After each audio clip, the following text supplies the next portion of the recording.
Queen of Pain, which is now level 6, has a TP scroll ready to go.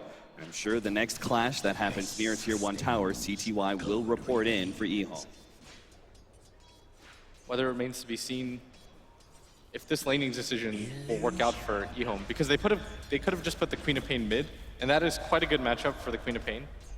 Because anytime they decide to go on you, you can simply blink out. Gonna try and catch Moon Meander, but once again, he's just gonna TP out the Sonic Wave though. CTY will commit that one to get the first kill on the board for EHOME. There's no way that they're gonna let him get away in a situation like that, especially with the ultimate. Radiant's top tower is under Night Stalker's already been out of control. CTY is now going to try and push down that Tier 1 tower as best as possible, but it's mid lane. He's already expended it. Chicken once again. They're going to catch him out with the next combo. The toss is up. They just need the vision to be able to catch him. He's joking around the trees, but won't make it far. No Tail gets his hands on the Wind Ranger and takes her apart. Next up, Old Chicken's going to go for crit now. It's a level 4 Wisp. Nice juke around. Kaka can't actually hit the not a hit. Now No Tail stands and fights on the front line, making sure that Old 11 can't do anything. Misses the avalanche. And Kaka's still trying to catch up to crit, but he's just a bit too fast. And you saw the problem right there is that Old 11, he thought about dooming the Tiny for half a second, but he knows for a fact he has to go for crit in that situation. If he's unable to catch up to crit, there's no way that they're going to get the kill. And once again, like I've said, Old Chicken, he's got to learn from this. You've got to play reactively a little bit more. Every single time you step out on the slow ground and the Wisp is there, they're going to go for the chase, even if you have the wind run available, because the cooldown from the toss is so low. Night Stalker setting up for one more gank before nighttime ends. But it looks like Old Chicken, is he going to be playing passively enough this time? Looks like he's just throwing out power shots and that's about it. They ping him out, but he's going to head towards that bottom lane to try and get the 8-minute rune. He'll be met with both Miracle and Fly, though. The counter ward already being laid out. They spotted Kaka. They might be able to get the avalanche on the invis target, but it's not going to be worth it. Instead, they're going to turn their sights towards Old Chicken. Once again, locking him down. Will be able to pop him with all that magic damage. Old 11's going to be up next. Pops the ice armor, but he's surrounded by 5 heroes. There's no way out of this one, as he's just going to slowly but surely be taken down by the nukes. Old 11 down to just 50 HP. The nuke comes in. Void is what finishes. Oh, he doesn't have mana. He's going to be next up. He doesn't have mana for the invis. 3 more mana is all he needs, but Mango Pop, toss in the air, Kaka goes down, and now they're gonna go for more as well. Miracle wants to be able to get the chains on him, but they back out. CTY is here, and once again, Moon Meander will make the defensive TP play. CTY is moving forward though, and with the power shot hitting on 3, he wants to come forward, hits the Sonic Wave, Shackle shot locking down 2. OG will end up losing 2 of their heroes for overextending, and they might just lose Miracle as well. He has a remnant, gets uphill, very low HP. Old 11 though won't be able to catch up, but maybe CTY can. He has a regen rune as well. 8 seconds until his next blink is up. The power shot giving him some information. CTY wants to make the dive so desperately, but crit is here. And if he makes the dive now, it's going to be all for naught. Old Chicken does reveal, hits the 2 of them, but Queen of Pain, he's already given up on that. Yeah, especially when he sees the Wisp. There's no way that he's going to go for that. He's just going to pop the regen. And they want to make a move for this bottom tower, but they don't have Doom available, nor do they have the Queen of Pain ultimate. Luckily for them, No Tail decides to TP mid. Moon's going to go for prospect. Miracle's going to make himself the target immediately because he has Flame Guard already up, bounces back with Remnant now. Now they have a Tombstone out, but EHOME address it immediately. They pick up the kill on the Ember Spirit. Now they're going to look for more. As Fly's going to be chased away. Fly's going to live. Grit, he has a tether. He's going to get away to the side, but no! The Queen of Pain nuke follows him, and 3 go down for OG. EHOME taking rapid control of this game that was kind of one-sided in the first few minutes. It definitely was, but their decision to go for this 5-man bottom and OG's decision to not contest it whatsoever is going to make this really easy for them. There must have been some miscommunication by OG, because they knew that, or they would have at least had some idea that a lot of EHOME members were still at bottom lane. But they had time as well. Like, No Tail made the decision to TP. I agree with that, but if you're going to go for that move, the rest of your team has to get out. Oh, the Ice Blast is coming in. Moon Meander's going to try and TP out. The Ice Blast does land, but it looks like he will still be fine. As the tick damage, well, he's actually got Shadow Strike. He's dead. He's going to be dying in the fountain. Here is the Ice Blast. No, he barely lives through it. One more tick, and that would have been the end of him to that 10% marker, but Moon Meander lucky to be alive. 7-7 OG. They're going to try and stop the momentum of EHOME now with the 3-man smoke. Yeah, Moon Meander at that last second decides to buy that cloak. Immediately sells it once the tick down doesn't hit him. Oh, great call. Yeah, they might actually just run into CTY. Does he have time? Oh, he gets hit by the avalanche. The toss is there. They still need 1 a couple more second. nukes. Crit, he didn't get the ball control in. And CTY, They might still will be go able for to this. sneak away with 60 HP, but there's more TPs coming out for EHOME. And Ice Blast on its way. Queen of Pain turns around, goes for the Sonic Wave, but he doesn't get it off. The Ice Blast misses on Crit. He's hiding to the side. He's got to relocate. He's going to try and get out of here by himself. No, can't make it. He ends up going down as Old 11 traps him in, but well worth it as they got CTY's Queen of Pain. Being able to get that kill spree means so much for them. He decides to just blink out to the left as soon as he's got the range for it, but might have had more success if he was able to just blink in the trees. He didn't have a TP either, though. That was such a rough decision for him. Oh, Kaka, he got spotted by the counter. We're just on the edges of it, though. And he will be able to escape. I think they're just trying to create some space for Miracle right now. Just had some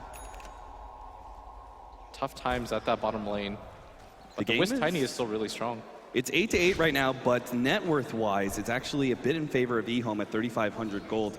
Helps that they have that tier 1 tower advantage. Old Chicken's going to be picked up here and taken out. The combination too strong, but CTY. Oh, this might be it. It's going to be a double. No Tails first to go. Crit falls up with the Ice Blast. Miracle comes in. It's recompense, though. He's going to be able to get at least CTY to silence. Make sure he goes down. Bottom's up next.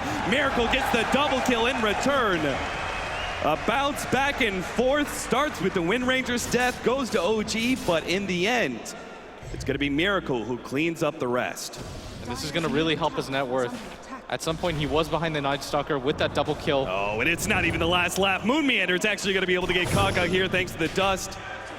He wants that kill for himself. And it looks like he's actually, is this a Midas? I think it is. He's quite close to it. 13 minutes in for a hero that was quite far behind. This is perfectly fine. We've seen him do this on the Slardar earlier into the tournament when he gets behind in the offlane. His gold is okay, but the number one thing that you want to worry about with a hero like Night Stalker, especially when you were behind in the early game, is the levels. A lot of people think that it's simply just for the gold, but when you've got an offlane hero, the ability to keep up with levels while ganking, this item kind of fits both those needs. Yeah, if you just compare him levels and even in a way net worth to some of the cores of EHOME, he is a bit dramatically behind, especially Old 11 and CTY, who's now topping out the board at 5,700. The rotation's coming out here in the top lane. Old 11, he's a tanky bird though. They're gonna try and go for him, but the a shackle just comes in. Old 11, he's lined up for another stun for the Centaur stun, but it's the silence that keeps him away from being able to lock down No Tail further. Now the Tombstone is gonna force EHOME back, and OG are gonna be the ones searching for it, trying to get another combination. Remnant jump in, Miracle wants to be able to catch on him. They'll get him at least, but No Tail's the response as Old 11 locked him down. Crit's actually keeping No Tail alive, and Old 11 can't pursue. He's now looking towards Fly. Miracle doesn't have a spirit. But Miracle doesn't have a way out. Old 11 finds that one, turns around, and claims at least one. The power shot brought No Tail a bit low, but in the end, it's a 2-for-0 as Miracle couldn't even get the kill on Lana. That could have been even worse for OG, but that's the issue when you decide to doom up the Tiny. You do take him out of the fight, but the chances of you killing No Tail there are almost nil. Oh, the Ice Blast is coming in. It will clip Crit, but they want to catch No Tail here. CTY jumps forward. Crit, are you going to be able to save him with the relocate? The Sonic Wave comes out. No Tail's still alive. Relocate out, and No Tail back to the fountain. They keep him alive, and EHOME committed pretty heavily for that one. Are they going to be sticking around? It looks like OG, they kind of want him to. EHOME 2 back out, though. No, with all four alive there, Fly can TP in as well. No chance that EHOME decides to continue to take that fight. And even though the score is even, the net worth advantage is pretty firmly in favor of EHOME right now. CTY's done such a good job of farming. He almost has that Orchid completed. And that's just another control factor for them. Especially when you're playing against a hero like Wisp. The only one who's a bit behind is Old Chicken. Obviously, that mid lane wasn't real good for him. They're going to go on to Old 11 here. Sounds up. Ice Blast is going to land up 3, though. And that's an opportunity for EHOME to respond. No Tail's low enough. The power shot finished him up. Miracle's going to be the next target. CTY finished off the Night Stalker. Looks for Miracle as well. He's got the Shadow Strike, and they got the vision. They'll get that kill. Triple. Fly goes down as well. Double to CTY, and he wants the triple. He has a blink up at 3 more seconds, and Crit, he doesn't really have a way out of here. Just the TP out, though. They lost vision. And EHOME won't be able to claim that extra kill, but that was a buyback there on No Tail, and he didn't really get anything for it. I think he thought his team was in a much better situation. He immediately goes for the buyback because they have the tier 1 available. He knows that EHOME no longer does, but EHOME was there in full force. That could have been a triple kill for CTY as well. Almost 5 kills and a buyback expended. And now the Wind was able to get out. That Wind Ranger's looking great. Talking about her kind of being in the middling net worth, but now she's ahead of every single one of the cores of OG. With that buyback expended and that one fight, this is definitely in EHOME's control now. Like, the score looks quite close, but the net worth is starting to steadily climb their way. And this Queen of Pain bounty hunter is going to get out of control. The Orchid up. Queen of Pain, CTY is going to go hunting now at the bottom lane. Tier 1 tower in the top lane will be left at deny range. Old 11, well, he's going to have a little ball of light tossed onto him. They turn around and immediately blow up the ball of light. His crit, he's going to be healed up, but it doesn't look like that's going to be enough. No tail. Mercy. He takes out his ally in a deny against that Doom and also deny that tower. But EHOME walk away from the reload gate pretty happy. There's still a good chunk of change that was denied by OG. I really like that they decided to stick around and enforce. There's no real way for them to turn around that fight when it's not nighttime. Miracle. He's going to have an itchy trigger figure on that Fire Remnant now that Old Chicken has the Blink Dagger. Got to be aware of those opportunities for Shackle Shot, because that'll oftentimes lead Old 11, or maybe just the raw nuking power of the Queen of Pain to claim the kill. I do like that Old Chicken decided to go for the Blink Dagger. I think he realizes the rest of his cores are far enough ahead that he doesn't necessarily have to be the damage-dealing core that you'll normally see out of a mid-Wind Ranger. I think he understands that he's a little bit too far behind. So to go for the utility, it's a little bit stronger, especially since Old 11 is mainly building into a tank rather than an initiator himself. So they need something that can start the fight. That's the one downside of having a lineup with both the Bounty Hunter and the Ancient Apparition. You're going to lack disables by a little bit, so the positioning for the Windrunners Shackle Shot is so huge. The Vlad's pick up by the Doom. Pretty standard at this point, but it is going to be extra useful for EHOME as their 2 other cores are actually heavy right clickers. Queen of Pain even with that Orchid build. I think this early armor helps quite a bit for the rest of your team too. Yeah. It neutralizes most of the damage from Sleight of Fist early on when you don't have items like the crit or the Battle Fury. No Tail still trying to finish up that Blink Dagger. Is that still the choice though? It's 20 minutes in, OG have fallen a bit behind. Does he still have the power to just combo down heroes? It's getting harder and harder as the game goes on. There's enough HP on most of the heroes, sans the Ancient Apparition, who's only got 739. But that's being played by Lanham.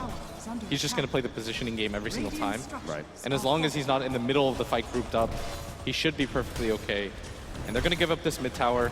They've already lost the bottom tier 1 as well. And what this usually means is you've got complete jungle control now as the Dire. This is the perfect situation to be in, because once you can get control of the jungle, going for the Roshan becomes that much easier. Yeah, and you could see EHOME are already going to go for that one. They don't even need Axe on Wind Ranger, not necessary. They'll just group up with a Chilling Touch, and OG have no response. OG saw the smoke, I think. It was in the middle of the creepway, but they thought that EHOME was going to go for the gank at bottom. So they all TP back, they all run away, and EHOME just says, well, that's not actually the objective here. We're going to go for the Roshan. And this is such a crucial pickup for them because CTY relies, he actually thrives on being able to have this Aegis without the BKB. Oh, Kaka actually runs into the 2-man smoke here, and neither one of them have vision to get that Bounty Hunter. So that's another loss for OG. They couldn't stop that Aegis from being taken by EHOME, and they also wasted a smoke in the process. CTY, he's up to 3,200 gold already in 19 minutes. This guy's been a monster. Pain? Do you start going the BKB AC route, or do you think the Aghanim still has plenty of value against like a Tiny and Wisp combo? I think the Ags has a lot of merit this game. Usually in this kind of position, you'll go for the BKB just because you're playing against heroes like the Night Stalker and the Ember Spirit. But because you have the Aegis, it allows you a little bit more wiggle room than you're normally used to. Oh, miracle! Ooh, Shackle's still going to follow him, but he's perfectly fine. So we will have the Blink Dagger build on No-Tail. This perhaps gives a bit more credence to the Aghanim's build on CTY, but he's going to go BKB, so again, he's just going to have to be ready to hit that one as soon as the Tiny shows himself, as Queen of Pain could actually just be blinked on and combo down. I really like this CTY, because a lot of players in this position, when they have the Aegis, they would continue to try to go for the snowball, But CTY realizes this is kind of their moment. They're so far ahead right now, why not continue to snowball away? You're going to be the first one in the fight anyways. If you manage to lose the Aegis early on and you die once again, without the BKB, you're feeding away quite a bit of gold. And with this BKB, there's almost nothing on OG that can really stop him. They have no control whatsoever against a magic immune target. I think they trust the amount of damage that they have. Otherwise, he might have gone for the Ags. Yeah. But it seems like he's pretty hard locked into this build every game. Kaka gets spotted out here by Miracle. Just going to put himself even farther in the trees, and the Ice Blast is going to make things difficult for No Tail. Looks like EHOME are just going to keep going, getting some damage on the tier 3. Now they're going to TP back. Miracle wants to be able to finish off the tower, but he's caught by the Orchid now, and he may be going down. CTY starts ran up the Sonic Wave, gets it out now for the relocate. It doesn't save him. They get him back to base, but Ember Spirit ends up dying to the Orchid. No Tail will be able to get out, but Miracle's kill was critical, and of course the Wisp, who made that relocate play all for nothing, as he's going to go down as well. Great rotation in by EHOME. They don't even lose their tier 2 tower after taking that top one. And they managed to pick up 2 kills to go along with it. And this is huge. To be able to slow down the Ember further, this is going to make their high ground attempt that much easier. We saw how difficult it was for Team Secret to broach the high ground once the Ember Spirit had the Battle Fury. Eventually they were able to do so, but it took something like 4 Aegises. Oh, Moon, he's hit by that Ice Blast, but CTY is not going to make his jump yet. He's sitting here on the side in Viz, trusting that he'll have a better opportunity in future time. Old Chicken, in the meanwhile, using the focus fire on that tier 2 tower, bringing it down pretty quickly, and that's why No Tail has to put a stop to that one, but unfortunately his combination isn't enough to finish up Old Chicken by itself. You definitely don't want to continue to go for that chase either. OG, they've got to play defensively right now. And Lanam, he almost has that Aghanim Scepter completed. He's got that Hand of Midas. He's got the important piece of it with the point booster. And interestingly enough, what ends up happening with Ancient Apparitions is usually you'll just kind of leave them behind in the base to fire off the ultimates, but Lanam's saying, no, I don't want that. I want to be able to level up. I think the Ice Vortex is going to help us. I'm going to participate in these fights. Yeah, we've seen a lot more Ancient Apparitions being a bit more combat-minded and not just relying on their ultimates, but being in the middle of the fights, throwing down multiple Ice Vortexes, and sometimes Chilling Feet. We're going to have the Aghanims almost complete for Moon Meander, and this will be the next significant upgrade for OG. They can get that constant nighttime vision and kind of stem the flow of ganks that have been coming from EHOME. It'll help slow down the game enough that perhaps No Tail can get his full carry build out. Yeah, and you're going to see why this Hand of Midas has paid off so well for the Night Stalker. He's almost caught up in levels to heroes like the Wind Ranger and the Doom. At one point he was 3 full levels behind. Now he's actually not that far behind. He's almost got the Aghanims completed himself. And they need the vision game to work out for them. This is such a dangerous position to be in when you're playing against a bounty hunter and you're already behind in the game. Vision is where it counts. No Tail and Crit hiding in the jungle right now, waiting for... looks like they're just going to TP out. EHOME did just lose their Aegis, though, and that's probably what they're coming in for. If they could actually get the lockdown on CTY, that would have been a big pickup, but CTY just a bit too quick for that. He's also got the BKB. True. Still a 10-second charge. He might have anticipated a fight, but No Tail blinks in. He managed to get the combination off. CTY still has his blink away, though. They just have no follow-up after that. If Miracle comes in and throws out chains, it'll just be a BKB blink out. I think that's what they were hoping to force. But CTY, completely calm under pressure, realizes it's only those 2 heroes. They don't have enough burst damage to kill him at 1200 HP. Meanwhile, his team is going to go for this bottom lane push because they've revealed themselves in this top lane. Kaka's even here just in case Moon tries to TP out or anything like that. He's going to keep the track eye on him. Shiva's now complete for the Doom. CTY is actually going to make it in. Moon Meander needs some help, but he's not going to get it in time. It looks like the Ice Blast clips him, and that'll be the end.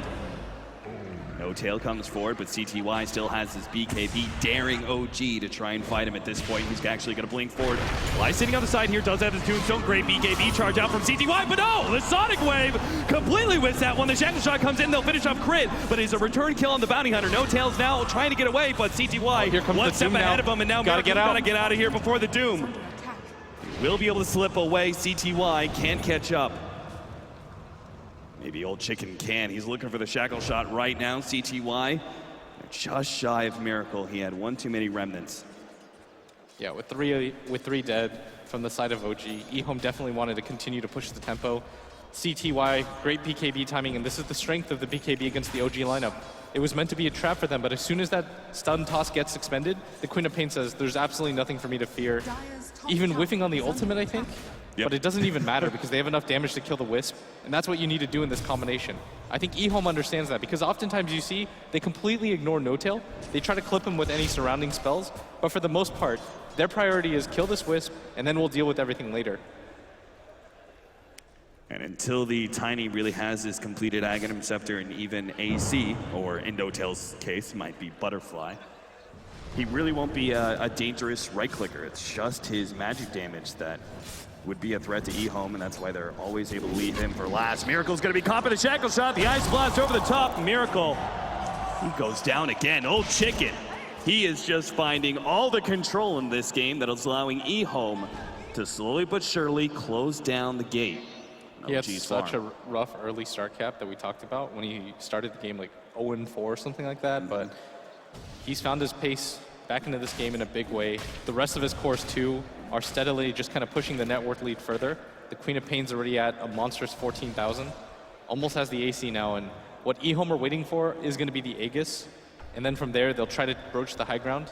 They only have tier 3 towers left to get through as they've taken out all the outer tier 2s. The good news for OG Cap is that there's going to be a lot of items that flood in shortly for them. The Ember Spirit's going to have the Battle Fury, the Night Stalker has the Aghanims completed, the Tiny has the Aghanims completed, and these aren't insignificant pickups. These are the items that can kind of get you back into this game.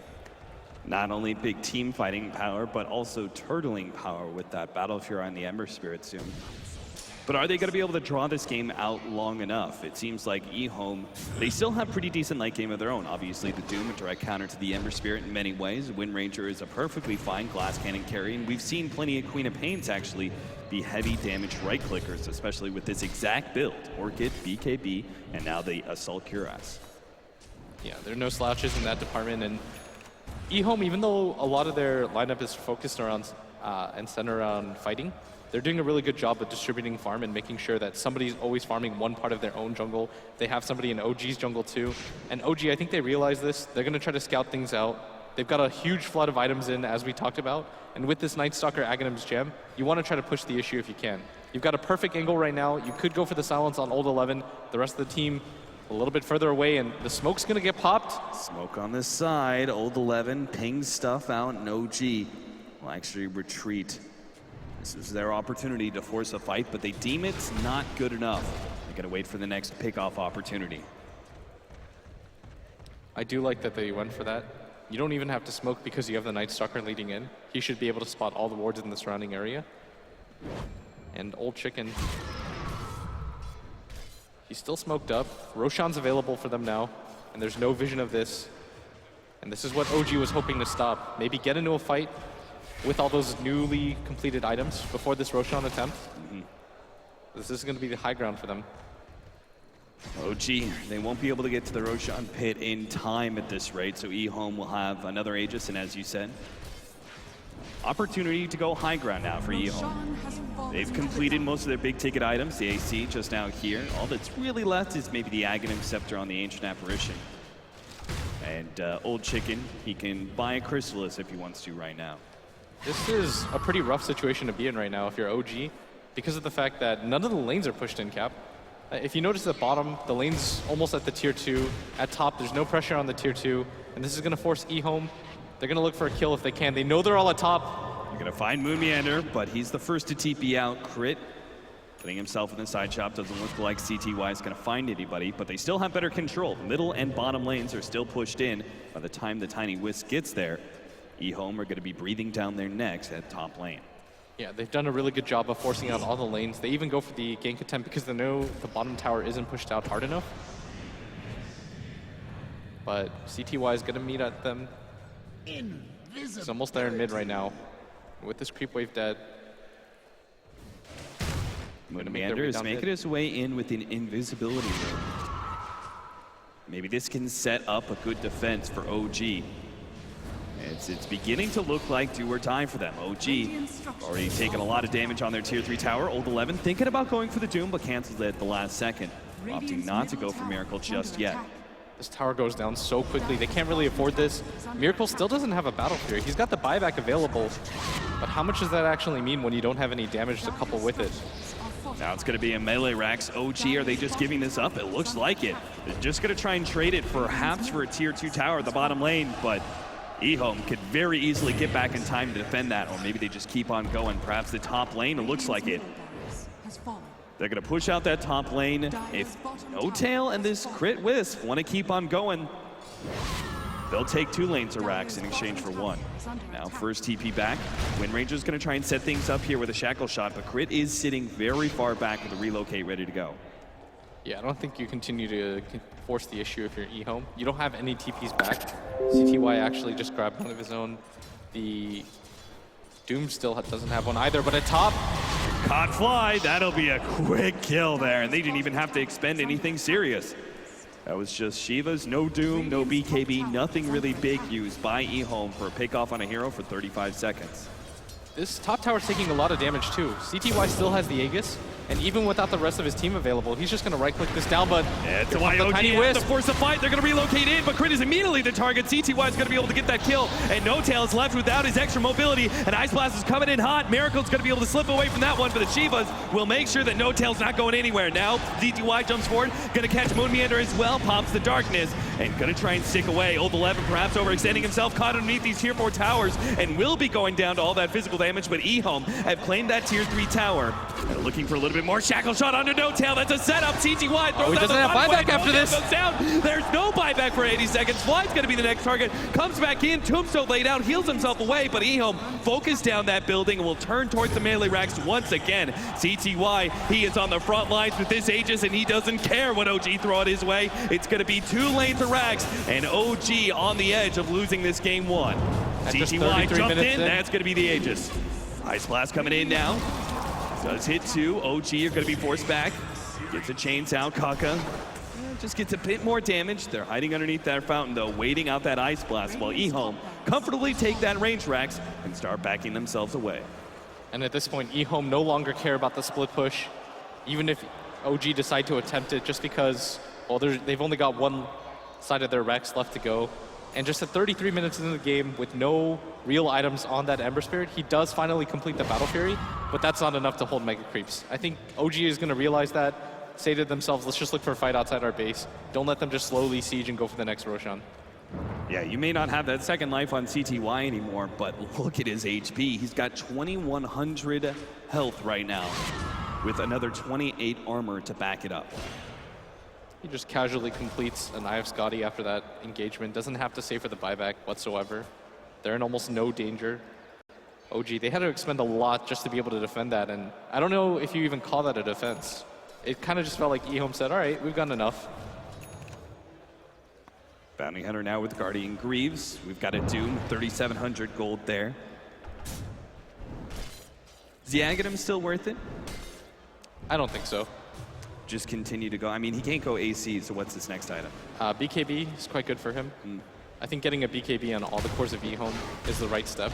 They've got one completed on the Wind Ranger, because again, he realizes it's not damage that they lack. Shot coming in, but it's not going to be enough. Moon Meander turns around and will be able to get away, and Old Chicken is actually potentially caught out here. Miracle's going to try and go for the dive, but the rest of EHOME are backing him up. Crit gets a heal and will just not be able to get out. He tried to go for the TP, but a Shackle Shot launched him down. Old Chicken is stuck, but managed to get a force down away. Toss in! Old Chicken gets out! A critical pickoff, and OG missed their mark. EHOME are now on quick retreat here. No smoke up, they're gonna turn things around. And Moon Meander, he's already dead. Sonic Wave hits on 4, wiping out OG. They're just gonna lose 1 by 1, and they call it game 1. EHOME just destroy OG. No hopes whatsoever. Chinese Dota staying strong here at the majors. We talked about how OG was able to get all their critical heroes in the draft, but it's a CTY Queen of Pain. You can't really ever let that go through, and we see why. Old Chicken had a rough start in the beginning, but he still managed to showcase so much strength on that Wind Ranger as soon as he picked up the Blink Dagger, just controlling OG's tempo all the way. They didn't look in control of that game ever. And that means our analysts, they've got a rough road to talk about where OG go from here after that astonishing Game 1. Indeed we have. Thank you very much to our commentary team there. And yes, we do have a lot to discuss on the panel. One of which is how dominant EHOME's victory was in the first game. Purge, I think, start with yourself. You're the EHOME fanboy. You're the guy that went with them. You had faith in them. Yeah, I had a lot of confidence in EHOME, predicting them to win. CTY's QoP is still really good. We know there's no need to circle jerk about that or anything like that. But I think the thing that really makes it strong is his ability to counter-initiate. Every time that a fight happens around a lane, he teleports. He gets a great scream off. He gets a great ult. The only time that didn't go very well was that one fight mid where he got countered by the other carry also counter. It was like a double counter basically. But every time he sits in lane, he gets a lot of farm, and then he shows up and he makes a huge play. And he just continues to scale throughout the entire game. And he shuts down cores, and he shuts down supports that go aggressive. And it's just too hard to play against. Mulaney, it wasn't all CTY. 11 had another great game. Old Chickens had another great game. And EHOME looked very dominant in that first game. I think the AA pick was a little bit more key to me. They were actually losing out in the early game while CTY was farming, and then boom, AA hit 6, Scream, Sonic Wave, AA Blast, 3 heroes dead. And then it just continued rolling on and on and on again. And the Bounty Hunter track was also very useful because both teams are all kind of in on their early game. But we're actually surprised more teams don't pick AA up in the first phase, especially versus a team like OG when it counters the, not hard counters, but soft counters the Tiny Wisp, definitely hard counters the Huskar, and is just overall good versus type of strategy. Yeah, we've heroes as well. Yeah, we've been talking about it seemingly for the last 10 days as to why AA hasn't become this sort of automatic first phase pick, and it's a great example as to why. And Lanham again has had another great game. He's quietly having a very, very good tournament. I mean, all of EHOME had a great game this time around. Yeah. I think they had a really, really well-rounded lineup. And as Ben was saying, you got to show some respect to both the Bounty Hunter, especially when you're a team like OG that wants to fight a lot. When you do these trades, the enemy is just going to pull ahead when they have the Bounty Hunter. AA completely broke the early game open for EHOME. And then they had these heroes that were really good at adapting and were just generally considered really, really strong in the current meta.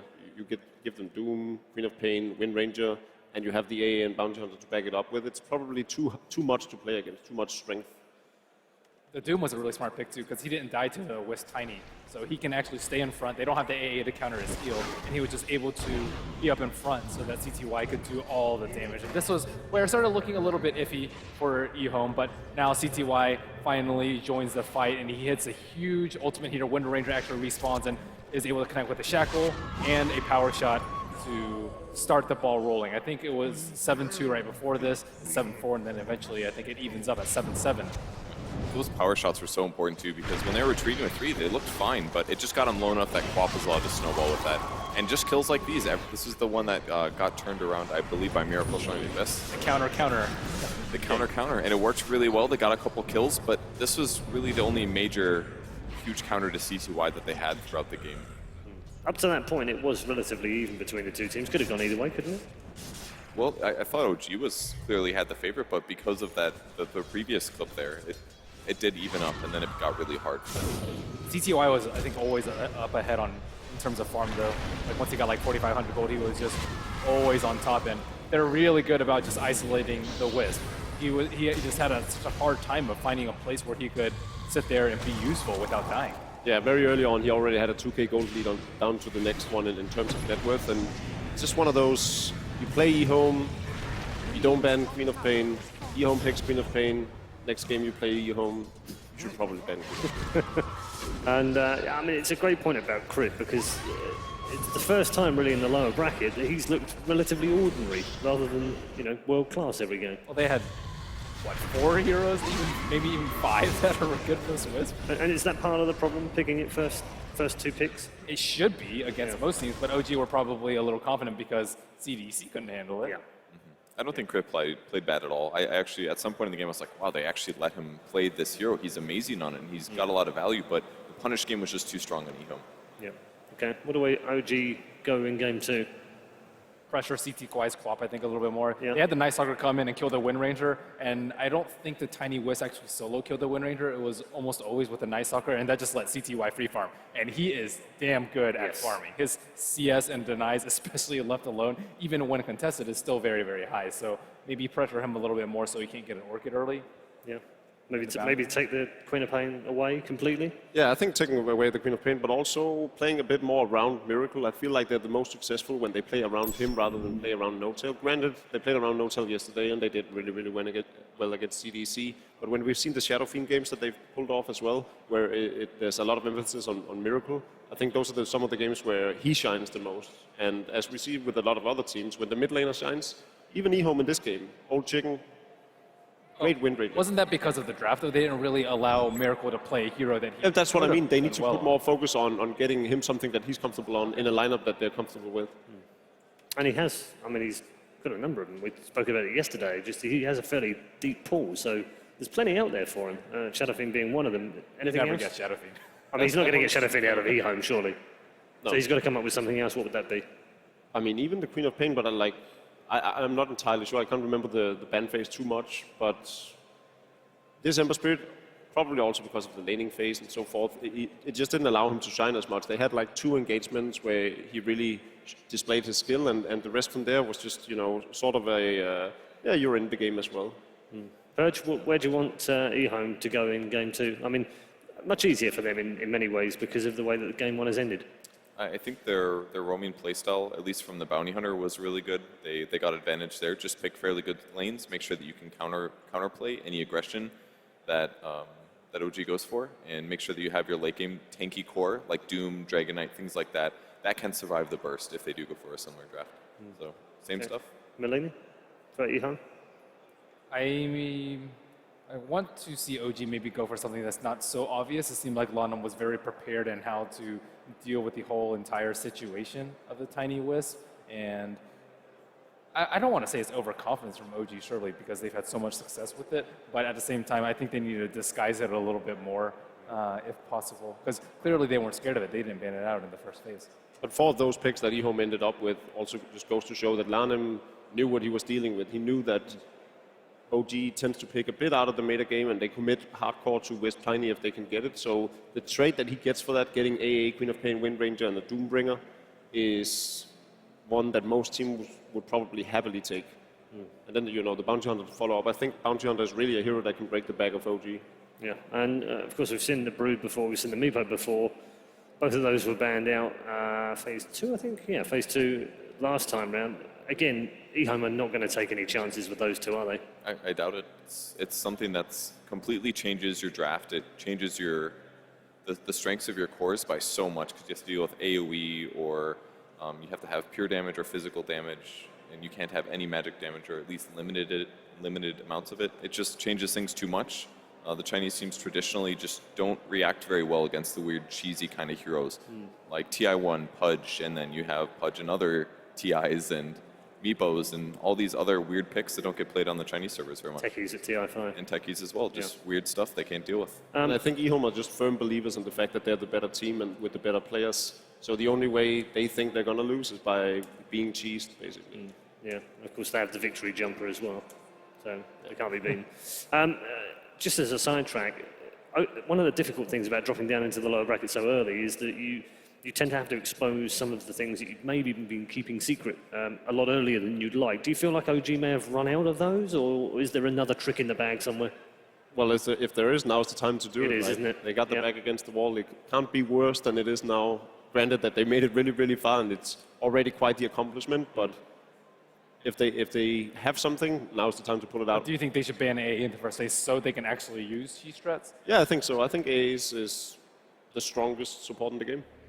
Best anti-cheeser. I prefer AA over Bane and Winter Wyvern because I just think it adds a lot more, and it's really good against most heroes that we see being picked a lot.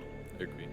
Okay, draft number 2 is underway, and as predicted, Miracle will not have his favourite hero. So contentions for bans, we talked about Tusk. They're probably going to ban the Tusk. I think they should go with that. AA. What else did they ban last game? So there's a Doombringer in the pool still. EHOME has the first pick, but the trade is probably 5 worthwhile seconds this time remaining. around for OG. So committing to a Queen of Pain Tusk, yeah, doesn't seem too bad. EHOME's turn to ban. Do they want to go with a Slardar again, even though they have won against it multiple times? I was a little surprised they banned it last game. Okay, so EHOME do the slider this time, and OG go for the AA. So that's the perfect call on the bans. Well, we were contemplating the Tusk as well. Yeah. But EHOME have actually not always let up with a Tusk, though. Although I think it'd be really scary to give OG Tusk in Undying. I think There's it's a 1-2 Doom punch. now. There's Doom and Tusk. Honestly, I sort of feel like picking the Tusk is probably the smarter choice, just because, you know, OG can play it as well. Maybe Doom 10 puts OG seconds remaining. in a slightly less aggressive playstyle There's still Bane, too. than they used to. 5 There is still a seconds Bane. remaining. I don't think they're forced to pick up the Bane Reserve that time. early, especially not when they know that Crit loves to play the Rubik. Okay, so they go Doom. OG Wow. go the same direction and give away Tusk as well. Turn to ban. Okay, so let's see if they have another solution for West Tiny that isn't. So, Ben, would you call this stubborn or confident? Bit of both. I think it's just learning from last game and realizing where the problem is, but I actually think it 10 was seconds more than remaining. just the Queen and the AA. I also think the Bounty Hunter was a problem, so are they going to ban all of EHOME's lineup? Yeah, but that's the problem, right? The entire lineup Okay, so of EHOME- Bounty Hunter has gone. EHOME's turn to ban. That's one. Pretty good. They are going to try and ban the entire lineup. they found the issue. I mean, it's consistently been OG's two most common picks. In all of their drafts, they pick often Tiny, even if there's not always an IO there. And I feel like all of their other heroes, they do 10 rotate seconds through remaining. 3 or 4 picks pretty easily. So they 5 must seconds really feel remaining. that Tiny is the way to go for their team. I mean, they can also still do Dazzle Huskar Reserve time. That's on true. top of that. So it's Yep. I mean, EHOME are going to run out of bans at some point of OG favoured heroes, I guess. Dire no team ban. Huskar. So now there's Okay. Brood. So no Huskar, no Meepo, there is a Brood. Brood's the only one that's left, I suppose. Although I think Doom does relatively okay. There's still a Darkseer in the pool, though, so there's plenty of time to react to it. Granted that when EHOME plays the Tusk, 10 it's often played by 11. seconds Yeah. And EHOME do have final pick as well, so the Brood is remaining. potentially 5 less likely. seconds remaining. They could ban Darkseer and then immediately pick the Brood. though. Yep. Oh. Oh. I don't Close. think I don't think EHOME will draft it either, though, so they could also just wait till their 4th pick. Maybe even their last. Yeah. Do you think 11 will play the Tusk and then have CTY play the Doom? I'm not a huge fan of CTY playing team fighty heroes. I feel like something at least that has more carry potential than Doom would be better for him. Oh, so this is what a lot of the teams here consider the counter to Tiny. We saw OG banned out last time around as well. EHOME's They're going for the turn to strategy we saw them play against Okay. CDC with yesterday. Is there anything else that counters OG's lineup aside from a Ancient Apparition, though? I think Ancient Apparition is so good versus all 4 of those heroes. Necrophos. In answer to your earlier question, 11 has played Doom and Tusk in Frankfurt. 10 seconds So remaining. he'll just play both. At the same time. Yeah. And give one of his other guys 5 time off. seconds remaining. It's not going to be the easiest lane for an Alchemist, but Probably it's just a- probably a safe lane, right? Reserve time. They did. Alchemist is mid. Oh, actually, no. They Probably played mid, the right? Alchemist mid. the bounty runes. When they had the Tiny IO yesterday. Okay. When Ranger again. Dire team ban. So that means CTY win Ranger? Probably. Possibly a Viper, but I feel like it's a decent Winter Wyvern game for OG, but obviously they have their 2 typical supports. 10 seconds remaining. Well, maybe not. might be an Earthshaker. 5 it's gonna be a seconds moon hero. remaining. Night Stalker is still in the pool. Played it very good. His roaming last game was excellent. It really put him in a good spot. Do you think Night Stalker is that good up against Doom, Tusk, and Viper? Well, it's been banned anyway. Dire team pick. So now what? Nyx, maybe? Nyx Beastmaster Shaker? Beastmaster. I really they Oh. went for the Earthshaker. Stop. EHOME's turn to You took yourself out of it, Jacob. I really did. Like I felt like the Beastmaster actually made a ton of sense here. Yeah, it would. That would have made me a bit happier. I like our Shaker because it's a little bit better early. It doesn't need as much farm. Okay, the Treant is back again. Successful earlier. Let's see whether it's successful again. OG versus EHOME, game 2. That's right, game 2 is here. OG versus EHOME. Game number 1, very one-sided to EHOME's favor, and they've got a lot of specialty in the Treant Protector, but Blitz, can OG actually pull out a game 2 with the same sort of lineup? One key element has changed this time around, which is that they picked up the Alchemist. And we saw how they ran it yesterday, where the Alchemist actually just gave the Tiny a very early Aghanim Scepter, and they sort of made Miracle less of the focus of their team, and they put a lot of the pressure on the No-Tail, and I like that they did that. It kind of speaks to them that they trust No-Tail as a core. A lot of people have been talking, okay, well, Miracle's the star on this team, but I think that's a lot of discredit to No-Tail, who, for me personally, kind of feels almost like the leader, or at least the face of this group for me. Do you think there's going to be enough time, though, as EHOME have a very aggressive lineup? They picked up, Tusk Doom, which is a big 1-2 opening for EHOME. It feels like a draft win just from that, but now they have aggressive heroes such as the Viper, all that early game presence, the Treant Protector, as we said earlier, a Lanham specialty. It feels like OG are going to have a lot of pressure on them early.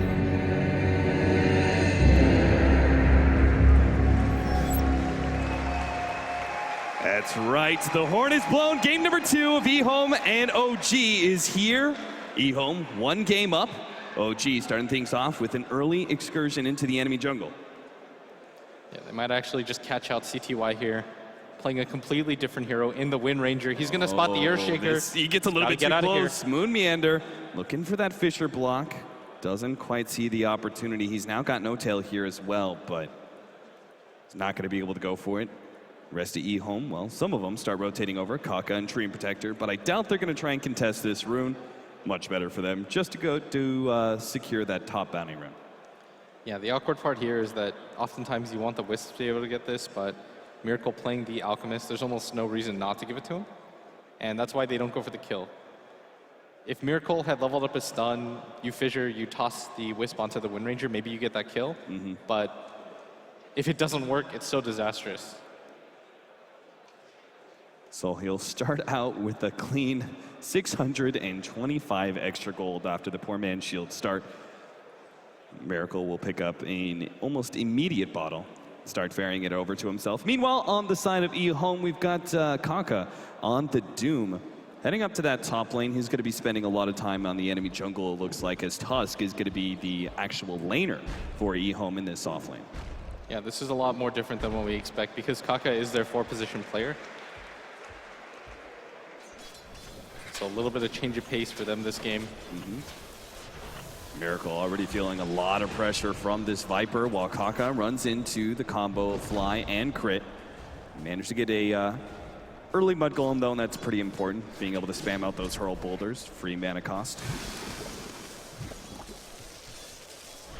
How much help? Well, they're still trying to go on a Kaka here, but he will be able to easily survive. Now the turnaround comes as No-Tail going to be blocked out, but they get the first blood onto the Doom. Doomlings come out though, and that'll ensure a turnaround kill, and maybe even more. They snowball up, trying to go for crit. Another shard comes in. Crit very low, but they can't quite get the range. And Old 11, he's got to back away from Fly. Decay up in 5 more seconds, but then rip. No, healing salve. The real Doom has joined his Doomlings. No, Kaka's going to be able to join the rest of them, but Fly, he's more than tanky enough to live through this, and he will challenge the Doom as best as possible and create more space for No-Tail. I don't know if I've seen this. When the Doom respawns with his Doomling still available, if you die again, do you just keep spawning him over and over? You could have an army of Doomlings at this rate. But he doesn't want to suicide again. Right now trying to use these little Doomlings in order to get some CS. And Fly is just sitting on the front lines here, challenging these 2 different heroes. Another shard comes out. He's going to be blocked down. He does have the rip as well as crit coming in. It looks like they will be able to fight this one as Fly. He knows so well that he can drop incredibly low, but thanks to the decay stacks as well as the mango and then soul rip on himself, he will be able to survive. Double avalanche, the snowball goes out, but Kaka is tossed back. They bring him into the snowball, now trying to get away, but they get the kill again. More Doomlings cut out. That this time around, Old 11 doesn't really have the opportunity to set up a turnaround kill. Yeah, still a lot of pressure being put on this top lane. They're not really getting a lot of CS out of this, and this is going to make it so that CTY and this mid Viper, they're going to lead the charts when it comes to net worth.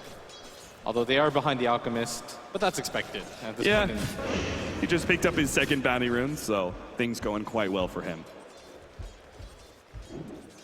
Moon Meander doesn't really care about the Treant Protector's right clicks if he can actually get in range for experience on some of these creeps dying. He does have his soul ring as soon as he actually gets back and buys the recipe.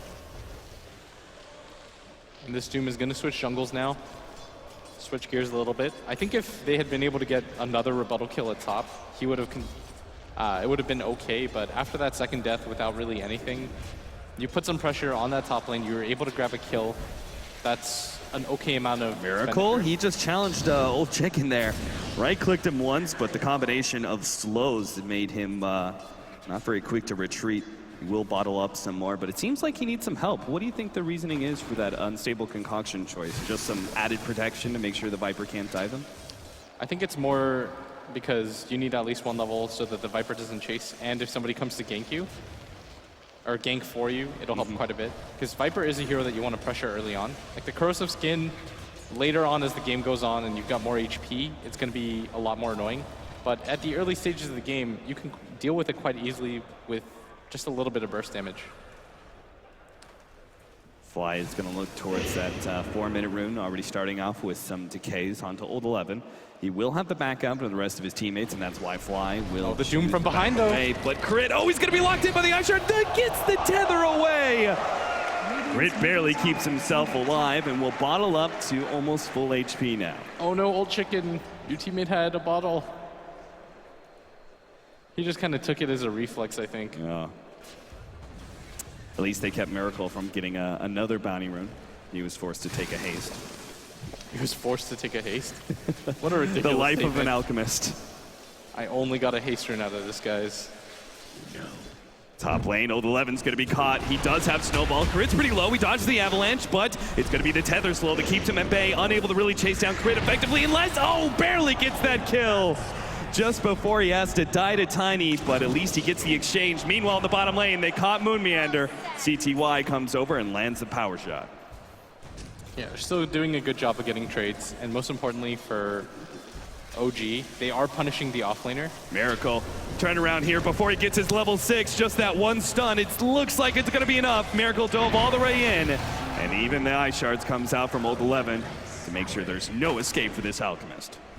Yeah, I think they still would have gotten that kill, but it was starting to get a little bit more dangerous with Old Chicken taking quite a bit of damage. Radiant's top tower is under attack. And now briefly passes up the Alchemist for the highest net worth. But it is an Alchemist. He still has a lot of different ways back into this game. Well, unfortunately for him, he's got no stacks though. Yeah, I was just about to say those have actually been blocked away, so we won't see that that early 12 to 14-minute radiance at this point. You're going to try and dual lane it up against Viper now, especially with Miracle still not level 6 and Old Chicken having that Viper strike. He could very easily solo kill Miracle once again. I think they're definitely worried about that. Miracle is about to hit 6 though, and he should be okay. This top lane, the Doom continues to try to pressure. Bonham going for that top bounty rune. What's it going to be? Picking it up. They already get the heal out in Lonham. Looks like OG is going to be forced out. Meanwhile, the bottom rune is going to be a double damage. Miracle's going to run into CTY. Just picks that one up. But with the Chemical Rage, no reason for CTY to try and challenge. Yeah, I think that was the right decision to not even bother using it. Old Chicken is quite low as well. Might decide to just vary himself a salve. Oh, Moon Meander, shackle shot in the bottom lane. Moon Meander's going to be dying low, and Lamore hits CTY. Long range shot, and will be able to get it. Really good pickup there. Moon Meander maybe should have played a little bit more far back. He knows that CTY had the DD rune there. There was no surprise. But gives up a solo kill anyways. And that's a lot of XP going the way of CTY. He's almost got as much as pretty much a standard mid-core. Yeah, he really wasn't farming bad with that early soul ring. He was level 5.5, but giving yet another kill to CTY. And we saw how that went for EHOME in game number 1. CTY just able to snowball the game to an early victory. Wind Ranger's a much more different hero though than the Queen of Pain. It's not as mobile. You can't really play that style where you just sit back, hit and run, hit and run. With the Wind Ranger, I almost feel like you have to commit a little bit more because of the focus fire. And so it's really imperative that he gets as much early game farm as he possibly can, just to beef himself up. Blocked out CTY, but no rotations. It's a big problem for OG. They really don't have good rotational power. They're okay at some of these 5-man team fights, but ganking is not going to be their biggest strength. At least not until No-Tail perhaps picks up his Blink Dagger, or maybe even just the relocate for crit. We'll see. I feel like the relocate is the bigger one in that. They can set up fights with the Tombstone like they did in the last game. They just can't afford to really let this CTY Wind Ranger get out of control like it did in the first game. A player like CTY heavily relies on feeling comfortable, so that even if he dies, he knows that he's far enough ahead that he's not really risking anything. That the game is still in his control, in his favor. We haven't seen him pressured almost all throughout this tournament, and we've seen what he can do off of that. He continues to just farm. He's such a lane dominator, and his ability to get solo kills on offlaners makes him such a dangerous threat in the mid game. Old Chicken forces out another Chemical Rage from Miracle. He's still got plenty of battle charges, though, on him. Starts coming forward, does manage to get the extra slow. They also have Old 11 here for the extra burst damage, but the turnaround is OG. Pop the Tombstone. Oh, he dodges out.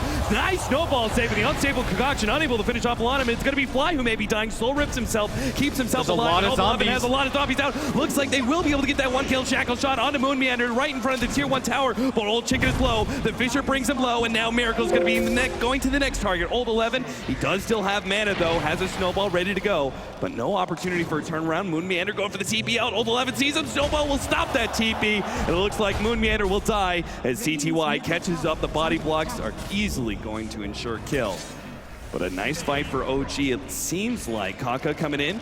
Block out. Oh, No-Tail. This is going to be an opportunity for CTY. Oh, that shackle! Get the shackle shot right onto the range creep. Soul oh, that toss! Toss forward. Old 11. He gets set up and tossed in. Miracle claims that one. I thought the shackle was going to be enough, but not enough mana for that power shot. What a play by No-Tail, though.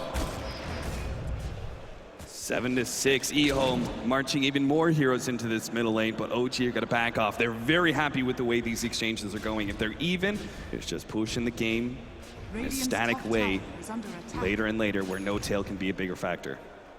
Yeah, I thought he was definitely going to be dead, but they queued that up so well. You notice that the Alchemist already had the charge running because he anticipated it for the Tiny. So he's going to be going for that medallion build with the maxed out unstable Concoction secondary. This will actually be very good versus Viper, who, as you were pointing out, his magic resistance is one of his key strengths. But if you can bring some heavy damage, physical damage nukes, maybe you can bring him down fast. They're going to try and go onto him now. He's trying to threaten Flying, will be taken out by the Toss Ice Shards. No response from OG. Yeah, I think Fly is quite surprised that he was able to die there, but EHOME have so many different ranged nukes to be able to catch him out. This time, it does land. They should be able to get this mid tower. I don't know if OG want to give this up. They don't have the relocate available. Oh, the block. Oh, didn't quite get it, but still, No-Tail's going to be able to get the combination on the two of them. Unstable Concoction. Old 11 does go down. Moon makes sure with the Echo Slam that it's a quick kill. And the rest of OG thinking about, yeah, they're going to just back out. The tier 1 tower deny is enough for them, I think, at this point in time. They're not letting EHOME take the easy ground. Not giving away too many objectives early on, still creating enough space for both their Alchemist and their Tiny to get some farm. Yeah, and we've seen what Miracle was able to do in the previous game that he played Alchemist. Most likely going to give up the Aghanim Scepter to the Tiny as one of his first major pickups. And that's so strong. If No-Tail can just kind of transition into that one position core, go for a later game item coupled with the fact that he doesn't have to buy his own Ags, makes him quite scary. And surprisingly enough, he's jumped to second in net worth charts. He's only 200 behind an Alchemist that has Grievel's Greed. We'll see how long that lasts, though. Is EHOME going to go for a 3-man smoke, and they will invade jungle, but if they don't find anybody there, I'm sure they're going to look towards that top lane. The Doom is quite far behind too, Cap. This is a hero that we don't normally anticipate being this low in net worth, but he's constantly been trying to look for opportunities for his team, and that's okay because normally Doom can catch up, but there's only so much that you can catch up. You want to eventually spare some time to be able to farm and catch up in gold. You don't want to revert yourself to a pure 4 position with this hero. Oh, they're going to go for the relocate in bottom lane. Lonham didn't stand a chance. Good lord. He had his ultimate, but look at top lane. EHOME may still go for the dive on the relocate back. Radiant's bottom tower is under attack. Wiz comes back by himself. Kaka's on the other side. Will run into him now and doesn't pop the Doom in time. Crit actually gets away with the tether. Dire's top tower And a clean escape for OG after a pick off in the bottom lane. Now taking that tier 1 tower. EHOME will respond. No. I thought they were going to push out that top lane by themselves, but actually going to TP in. Not wanting to give up any ground to OG. Old Chicken putting himself in the front lines.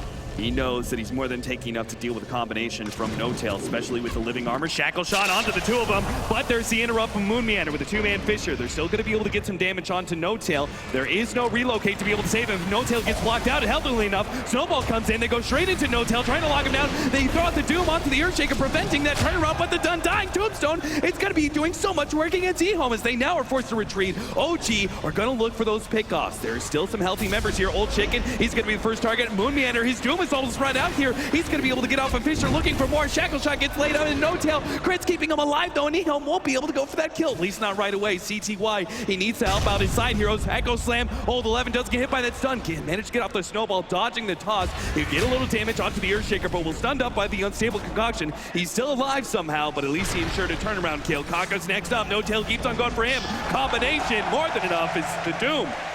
Low on net worth, had no HP. And OG win yet another fight. And Crit did such a good job of keeping everybody alive, doesn't stick himself on just No Tail, constantly rotating around. And this is what makes IO such an annoying hero. They're gonna go for more though. CTY!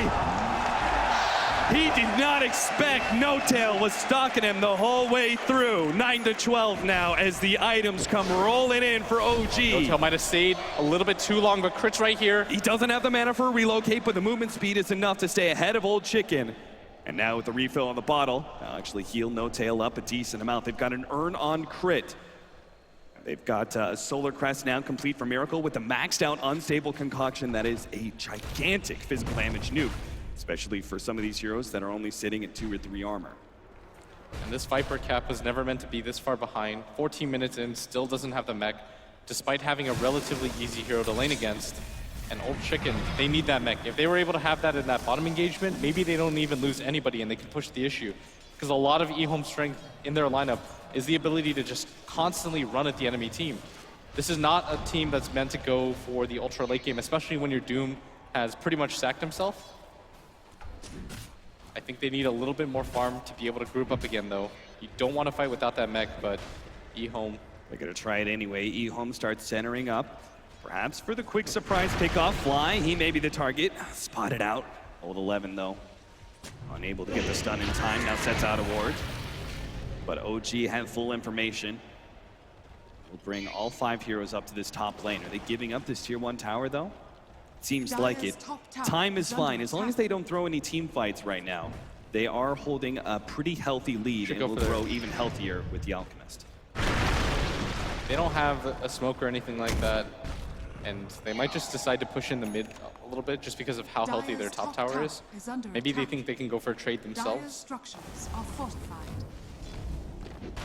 Kaka is going to see Fly coming up the hill to lay down his ward. Fly not opting to throw down the ward right away. Actually throws a little bit more to the right-hand side, hoping to prevent an immediate counter ward, but we'll see. Fly still challenging some of these heroes. Moon Meander will be able to... almost got the block off there.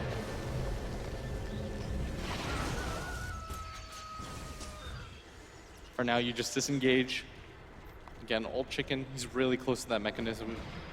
Absolutely no reason for EHOME to fight before it. He's going to jungle it out. Then maybe they decide to finally get this bottom tier 1 tower with the strength of the mech, because they need the ability to combat the Tiny's burst damage. And most importantly, they need to be able to outlast Crit's heals, because this Wisp is doing way too much in this game.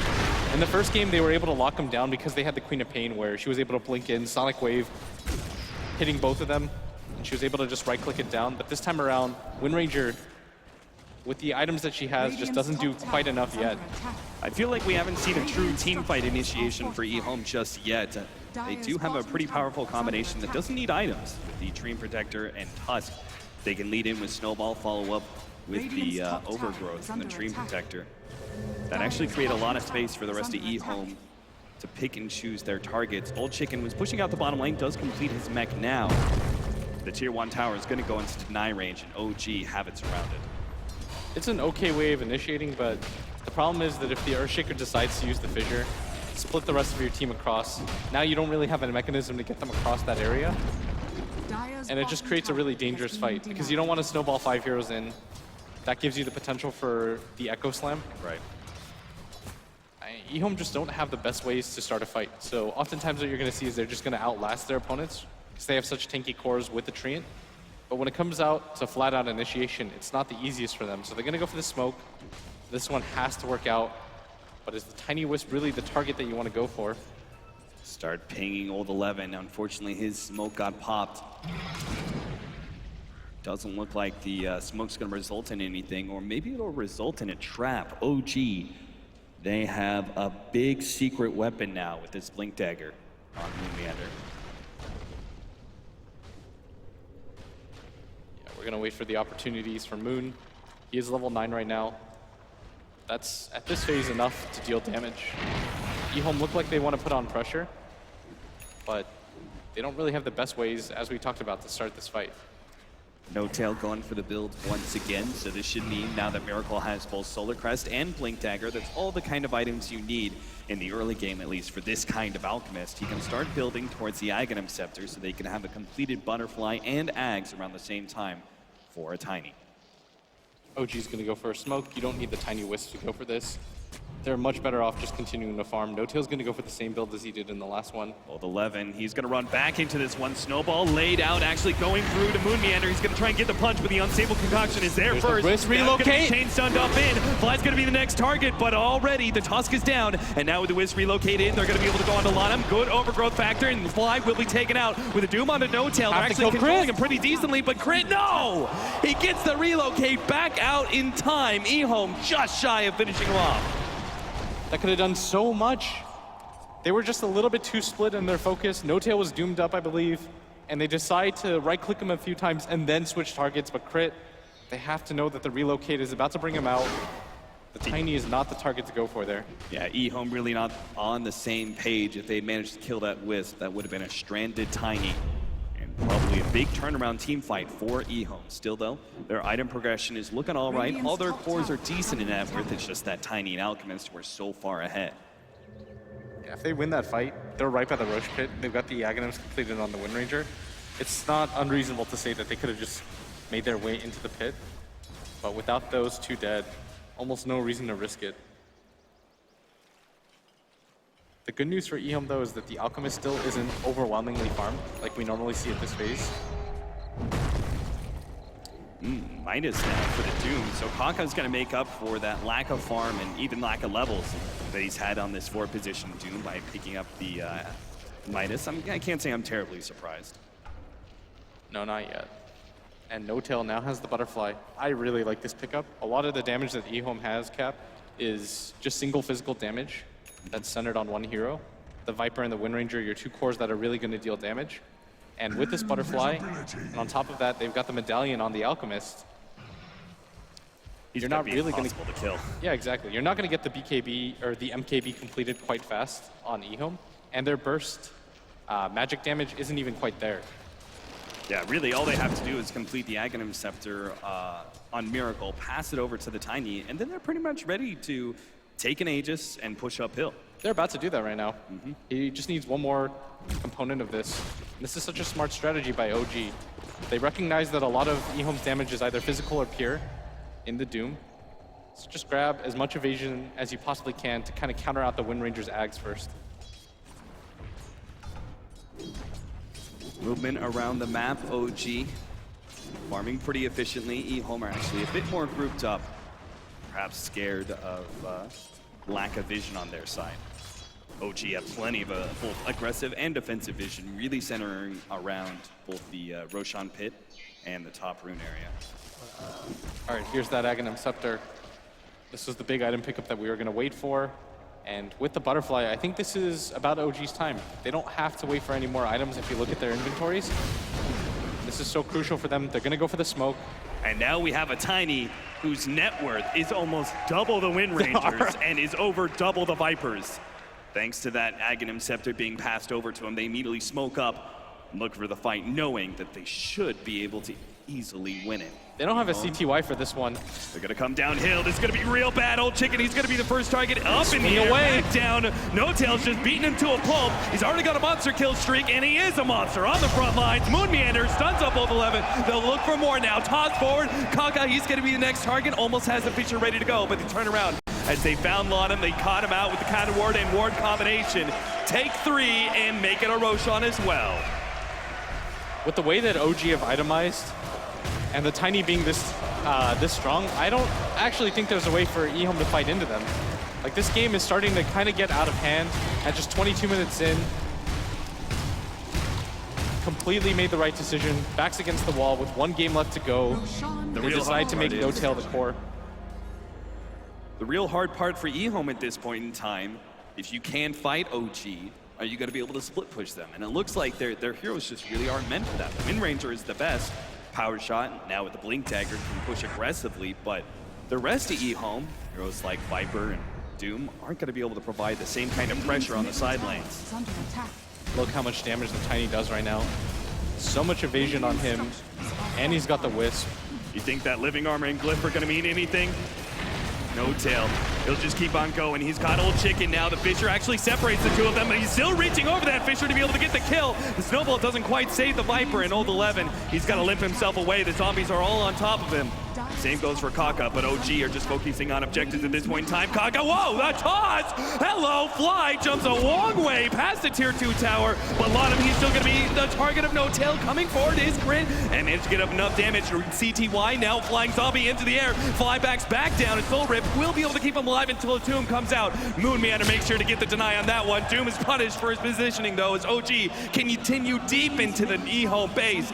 Nice Snowball, dodging the unstable concoction, but doesn't really mean much. Moon Meander trapped against that tier 3 tower, managed to get off the Fisher, gets Jagger off of him, and CTY, he can't stop the TP out. OG, they dive fearlessly into EHOME space and walk away with plenty of kills.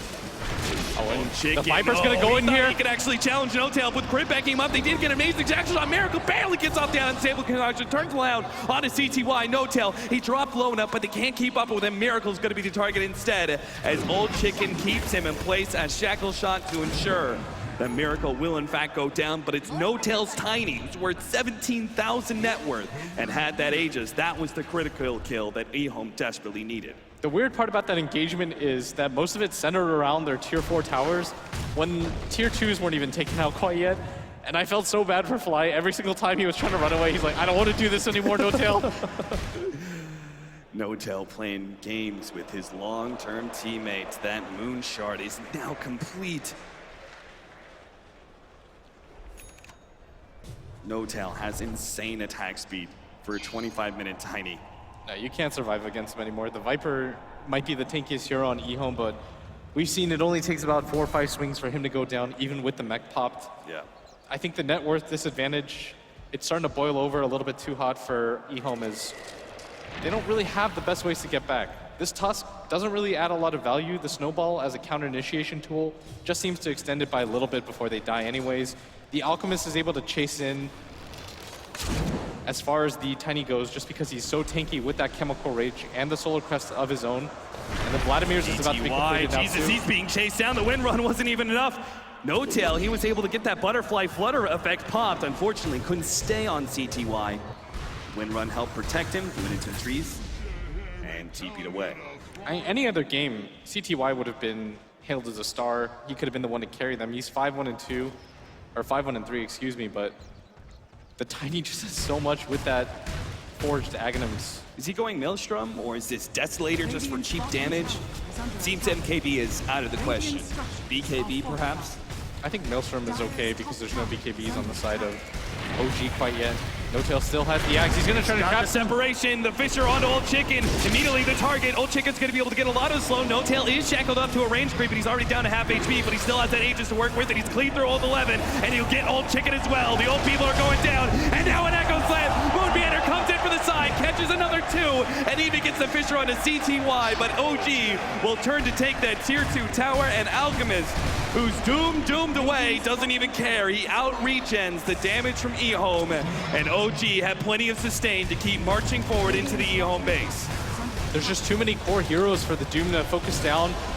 And what a setup by Moon Meander, being able to isolate 2 heroes out by himself. The other 2 desperately trying to climb that wall, and as soon as they do, they get Echo Slam back into place. Shot, but again, they have this Aegis. There's just no way they can catch him. Miracle does stun himself with the unstable concoction, and maybe EHOME. Maybe they can catch somebody on the way out. The Doom still needs another 7 seconds, and even then, he doesn't have his ultimate. So EHOME are forced to watch as OG bounce back to their base and will collect their very many items awaiting them. The Tiny now has more net worth than both the Viper and the Wind Ranger combined. Just buys a fully completed, actually not quite yet. He just buys the Reaver. Thought he was gonna go for the AC for a second. The Aegis is now popped, but OG, they could just wait out the next one, which is in 4.5 minutes.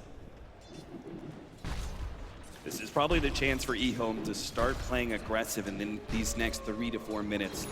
Perhaps try and smoke up, go for a pick-off. They can't afford to let just OG control this game. It's obviously that Alchemist will always be able to provide so much more net worth than EHOME could ever hope to farm. And once you start to see the point where he can start to give his Undying, for example, the Aghanim Scepter, nobody from EHOME is very tanky, and not anymore anyways, and once you start to take away an Ogre Club and HP away from them every single time, it's gonna get real rough. Looks like our Alchemist is gonna be going, what, Halberd next? Some more tankiness? Yeah, you can just decide to continue to build utility. I see no issues with that right now. And then go the Aghanims afterwards, perhaps for the Undying. Kind of that mixed build. Get some items of your own, go in Ags, more items, back to another Ags. I think that's perfectly fine right now. I doubt OG's even thinking about the next set of items right now. I'm pretty sure they're already considering game 3. They're so far ahead in this game number 2. Radiant's top tower. Almost 20,000 gold lead by 30 minutes. This is like the most casually dominant performance I've seen out of No Tail. Will have his Satanic here quite soon. They just can't really stop him. All they're waiting for right now, the passiveness that you see out of OG is just because they know that they can get rid of these tier 2 towers uncontested. But there's not a whole lot of reasons for them to go for the high ground push again without the Aegis. If they were to do that, that would be EHOME's opportunity to finally get back into this game.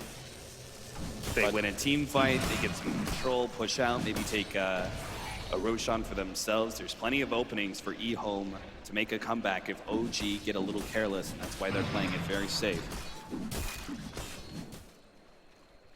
Got a Glimmer Cape now for the Wisp. Fly has a 4-step, and we saw that one earlier. Kaka gonna be the target here is No Tail. They're just trying to run down this Doom. He does have to back up the rest of his team, and No Tail has to be careful now. Crit, he pops the Glimmer Cape, ready to go with the relocate, but still, No Tail, even if he's doomed up, he's right-clicking for so much damage. They do get the Shackle Shot on the side. Might be your best opportunity. The snowball comes forward, Fly. He's gonna be the target of the Focus Fire and does end up going down. CTY. They have to kill No Tail before this Doom ends. Catch No Tail. The Wisp flies back. He needs to desperately try and save No Tail. He comes with the relocate in and will help No Tail with the tether, but he's locked in by the Fissure, and another great Shackle Shot as well.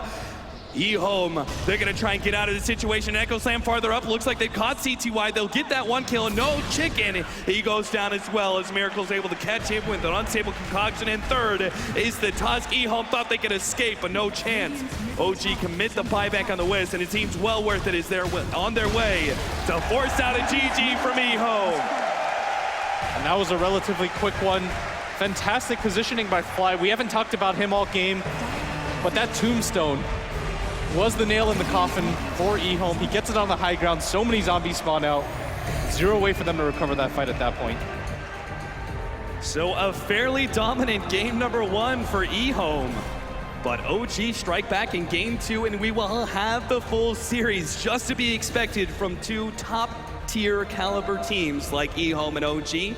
We'll see you guys in game number 3, but first, our analysts have to predict who's going to win the whole thing. We do, yes. Thank you very much, Capitalist. At the commentary desk, back at the panel right now, our 3 gents will break it down for game 2 and look forward to game 3 as well. We'll start with Purge once again, much more straightforward this time round, and this time it's better for OG.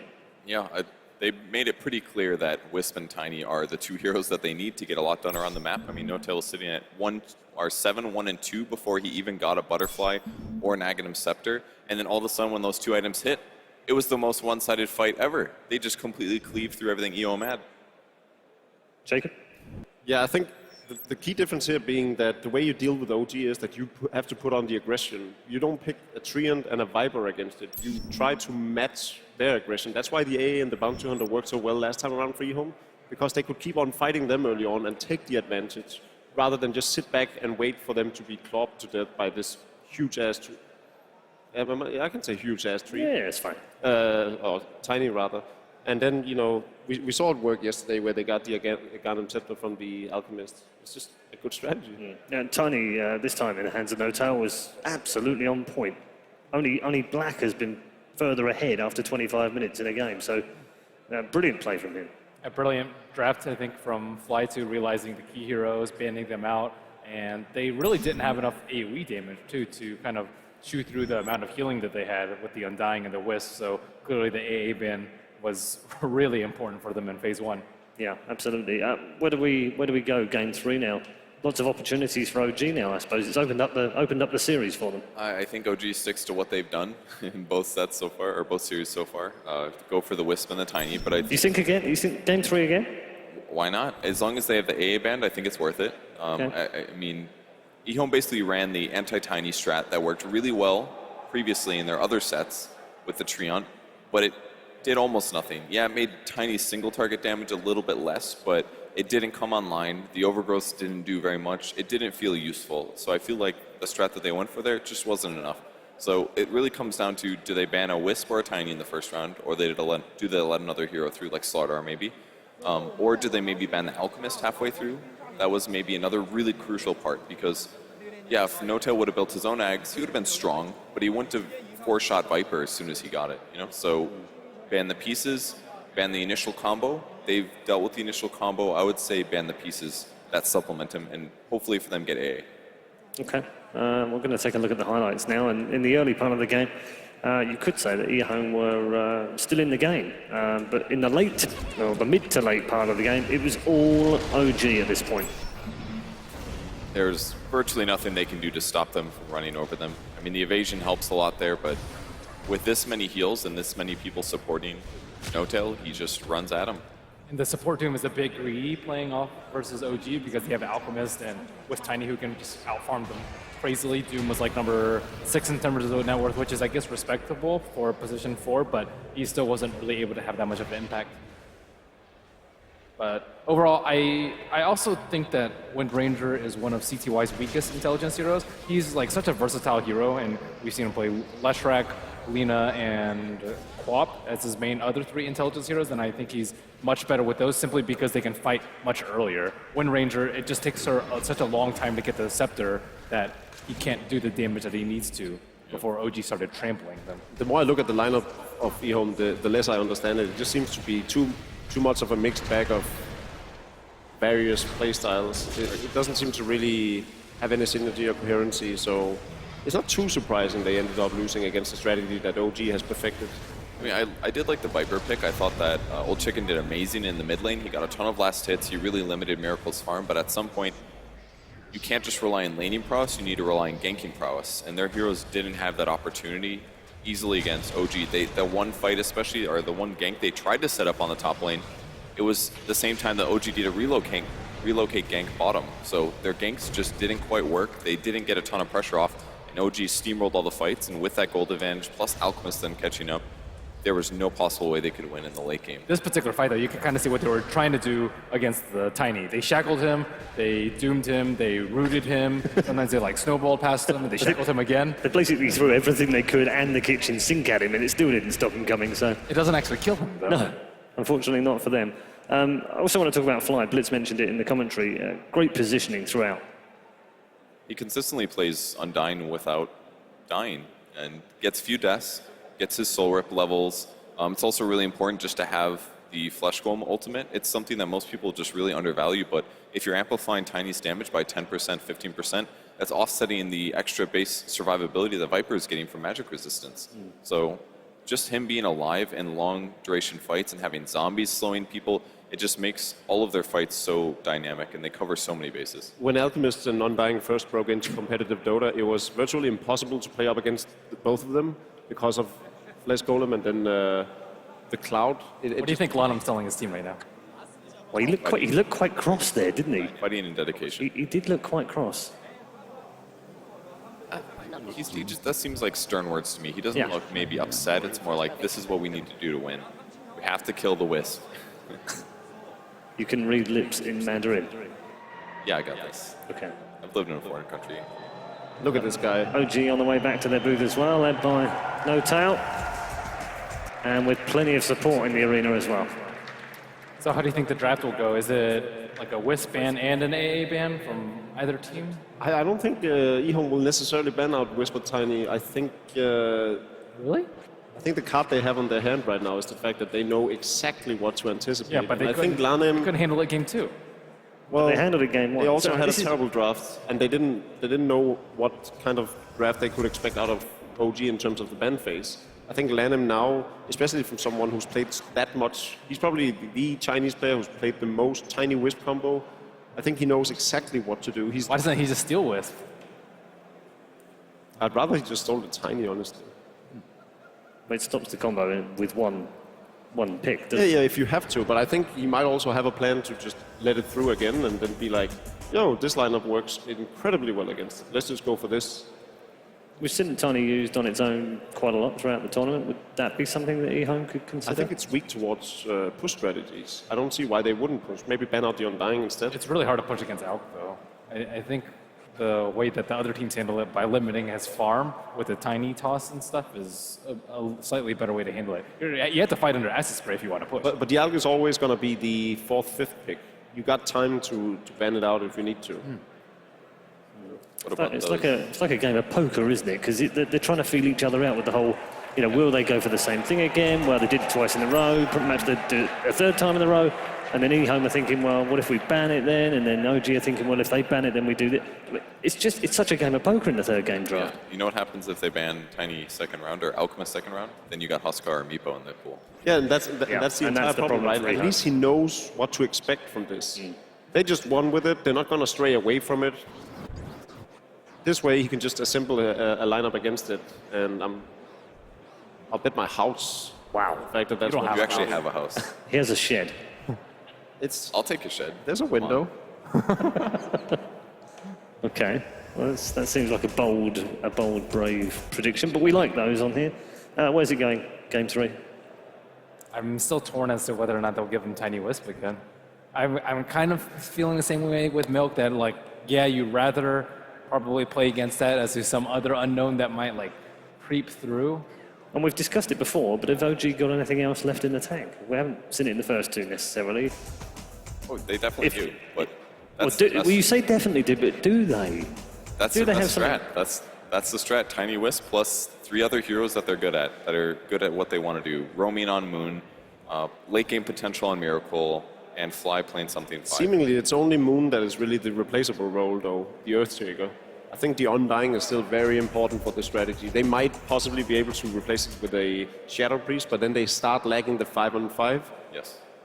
So I think there's better ways of dealing with it while still letting them have the Tiny Wisp, because it's such a committal picking the Tiny Wisp in the first phase. Okay. What would EHOME like to do you think, in this third draft? If they could play the 5 that they wanted, what would they play? Definitely AA.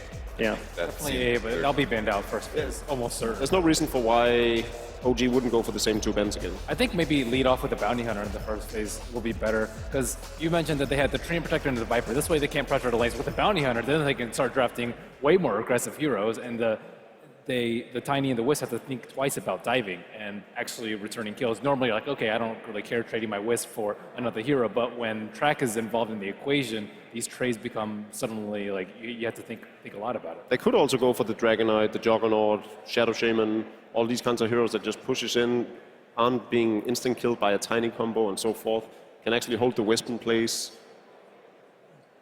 I like that. Yeah. That's what I would do 5 years ago when I was relevant. Relevant. What would Blitz do right now? He'd give up. You talk about how bad Storm is.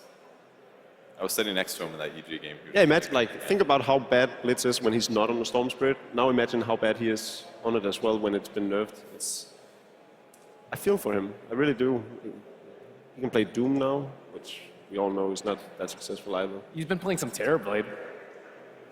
Gotta find new cheese. New strats. Maybe he's been talking to No-Tail as well. If they have got something else left in the locker, something odd, a little offbeat, away from the meta, is this the game to bring it out now? Is that too risky? You asked that last time I know, as well. but is it ballsy now in the third game, on the verge of going through to one game away from the grand final? Who, EHOME or OG? Well, OG. I mean, I don't know. OG, Does it go EHOME would do that? EHOME. Yeah, EHOME, more I think so. You think? I don't think OG's got more cheese up their sleeves. I can't think of more cheese. I think Yeah. they've... Trying to think The of ball's in EHOME's court. Yeah. Okay. All right, we're into the draft then for game 3. Team ban. Let's see where it goes. Highly anticipated draft, which could help decide who becomes inside or who finishes at least top 3. I wonder if EHOME will first pick Wisp or Bounty Hunter, though. 10 seconds It's remaining. kind of what I'm feeling out. Bounty got banned second round last time, right? EHOME's Yeah. turn to ban. So far, exactly the same. Oh, okay. Dire team So I was wrong. they do ban the Wisp. They've had enough. Will OG bother with the A ban now? I think EHOME should still first pick AA if it's available and there's no Wisp. For what reason? Because at this, Shadow Priest? 10 seconds Huskar, remaining. I'm dying. all right, Does keep them convince away. me. It's all their favorite heroes. Kevin is sold. It's not just about the Wisp Tiny. I think they'll still go Tiny, to be honest. And they have done that before. Hard decision. So EHOME let through Wisp instead of the Slardar. Do they give that to Moon immediately? Or are they somewhat fearful of the Batten? They have picks 2 and 3. So I feel like they can pick them up. Yeah, I definitely would. Considering how Moon has been performing on the Slardar, it's a no-brainer. We all are firm believers of the fact that Slardar is still a very strong hero, almost on par with the Tusk. Okay, so They it's the let- first big Tusk. Exactly what they would have expected to get, I guess.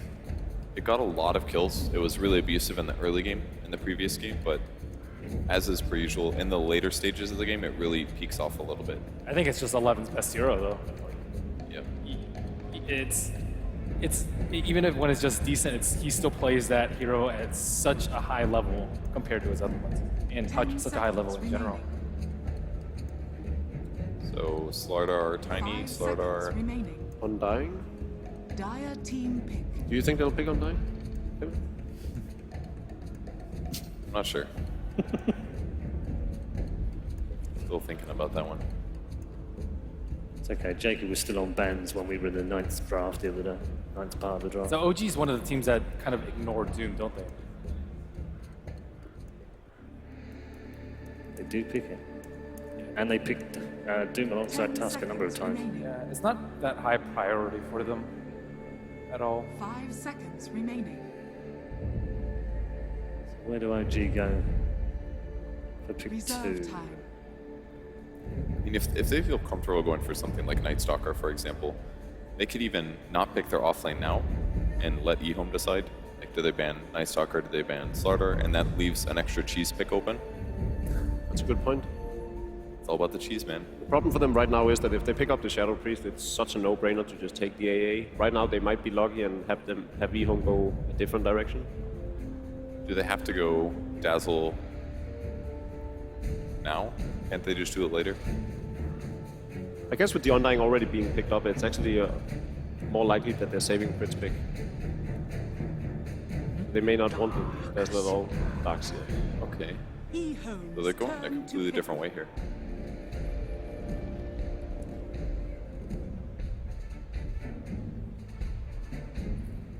Darkseer. Are they banking on the fact that EHOME have got 3 bans left and Meepo and Brood, maybe 2 of them, and therefore can leave the Slardar till later? Or are they worried that if they... It won't be a Slar now. Taking a Darkseer Do you doesn't think know. EHOME will take it now? Starter? I don't think so. No, I don't think so too. 5 They picked seconds Sora? remaining.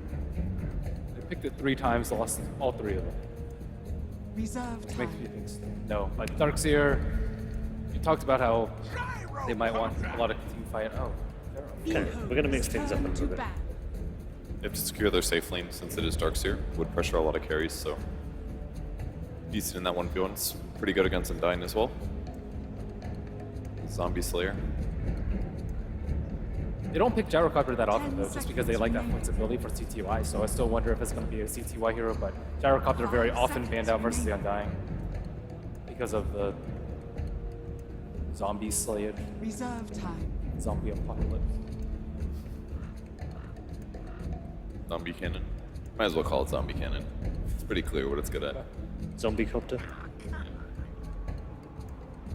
Alright, there's Team one back. cheese pick out of the way. The Huskar's still in the pool. So what may result here is that EHOME bans all of the things that OG likes doing the best, but then they still get a really good draft. So will EHOME though, probably. 10 seconds. I mean, it could remaining. end up banning Brood and Husker and still end up 5 seconds with a remaining. good lineup. EHOME's Doom turn is still in to the pool bat. as well. Yep. I think unless OG bans him, I think it's pretty likely that he gets through. Yeah, I don't think either team really cares that much about him. Not at this point. The Darkseer's already picked up from Moonmeander. They got the Tusk for 11. 10 seconds there's no- remaining. Off-lane role for him to play. He wasn't very successful 5 on the seconds 4 role. remaining. Hasn't been ultimately that successful here in Dire Frankfurt team either. back. Sub 50% win rate. Do we know whether or not OG won the coin flip? They didn't win Kevin's coin. Yeah, they That was a 10 double-sided seconds EHOME remaining. coin. I may have prepared my, my 5 selection. seconds remaining. Don't give away the Magic TV secrets. EHOME actually used to like the Winter Dire Wyvern a team lot. I'm surprised to see them not prioritize it in this series. Could be a good call for this draft. One ban left as well.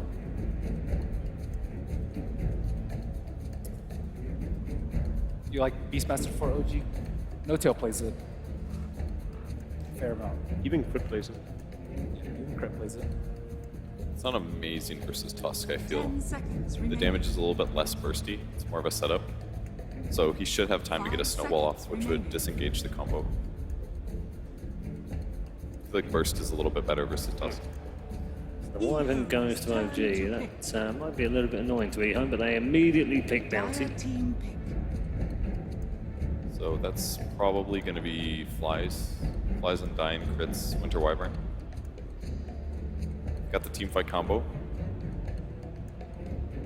Is Bounty Hunter going to be able to be that disruptive this game? Is it gonna be what? That disruptive to It's good versus OG's early Wyvern. game. Yeah, I think it's good. They have the Tusk again. 10 They want to seconds apply the early remaining. game pressure. There's very little gank on OG right now. 5 seconds remaining. EHOME can really dictate the flow of the game and the early game movement. Okay. I was actually thinking about Phantom Lancer, but I Yeah, I figured don't since they had the gyrocopter, I was like, nah. I still don't like it that much versus Gyro. It's okay if you're called on hits, but other than that, it's just all right. Against Bounty, kind of the same thing. Feels still good. You'll go through a lot of diffusal blade charges to remove track, but it'll combo really well with Iron Shell in the early little team 10 fights. seconds remaining. I mean, AA is still in the pool. I don't see what else would fit 5 EHOME's lineup better seconds than that. remaining. That's shaking. Dire team back. Zombies and illusions. But it's kind of counteracted by Gyrocopter, because he slays the zombies, right? Makes your Echo Slam worse. I do like PL a lot versus Tusk, though. Like, Ice Shards essentially becomes seconds irrelevant remaining. if you do have Doppelgang up.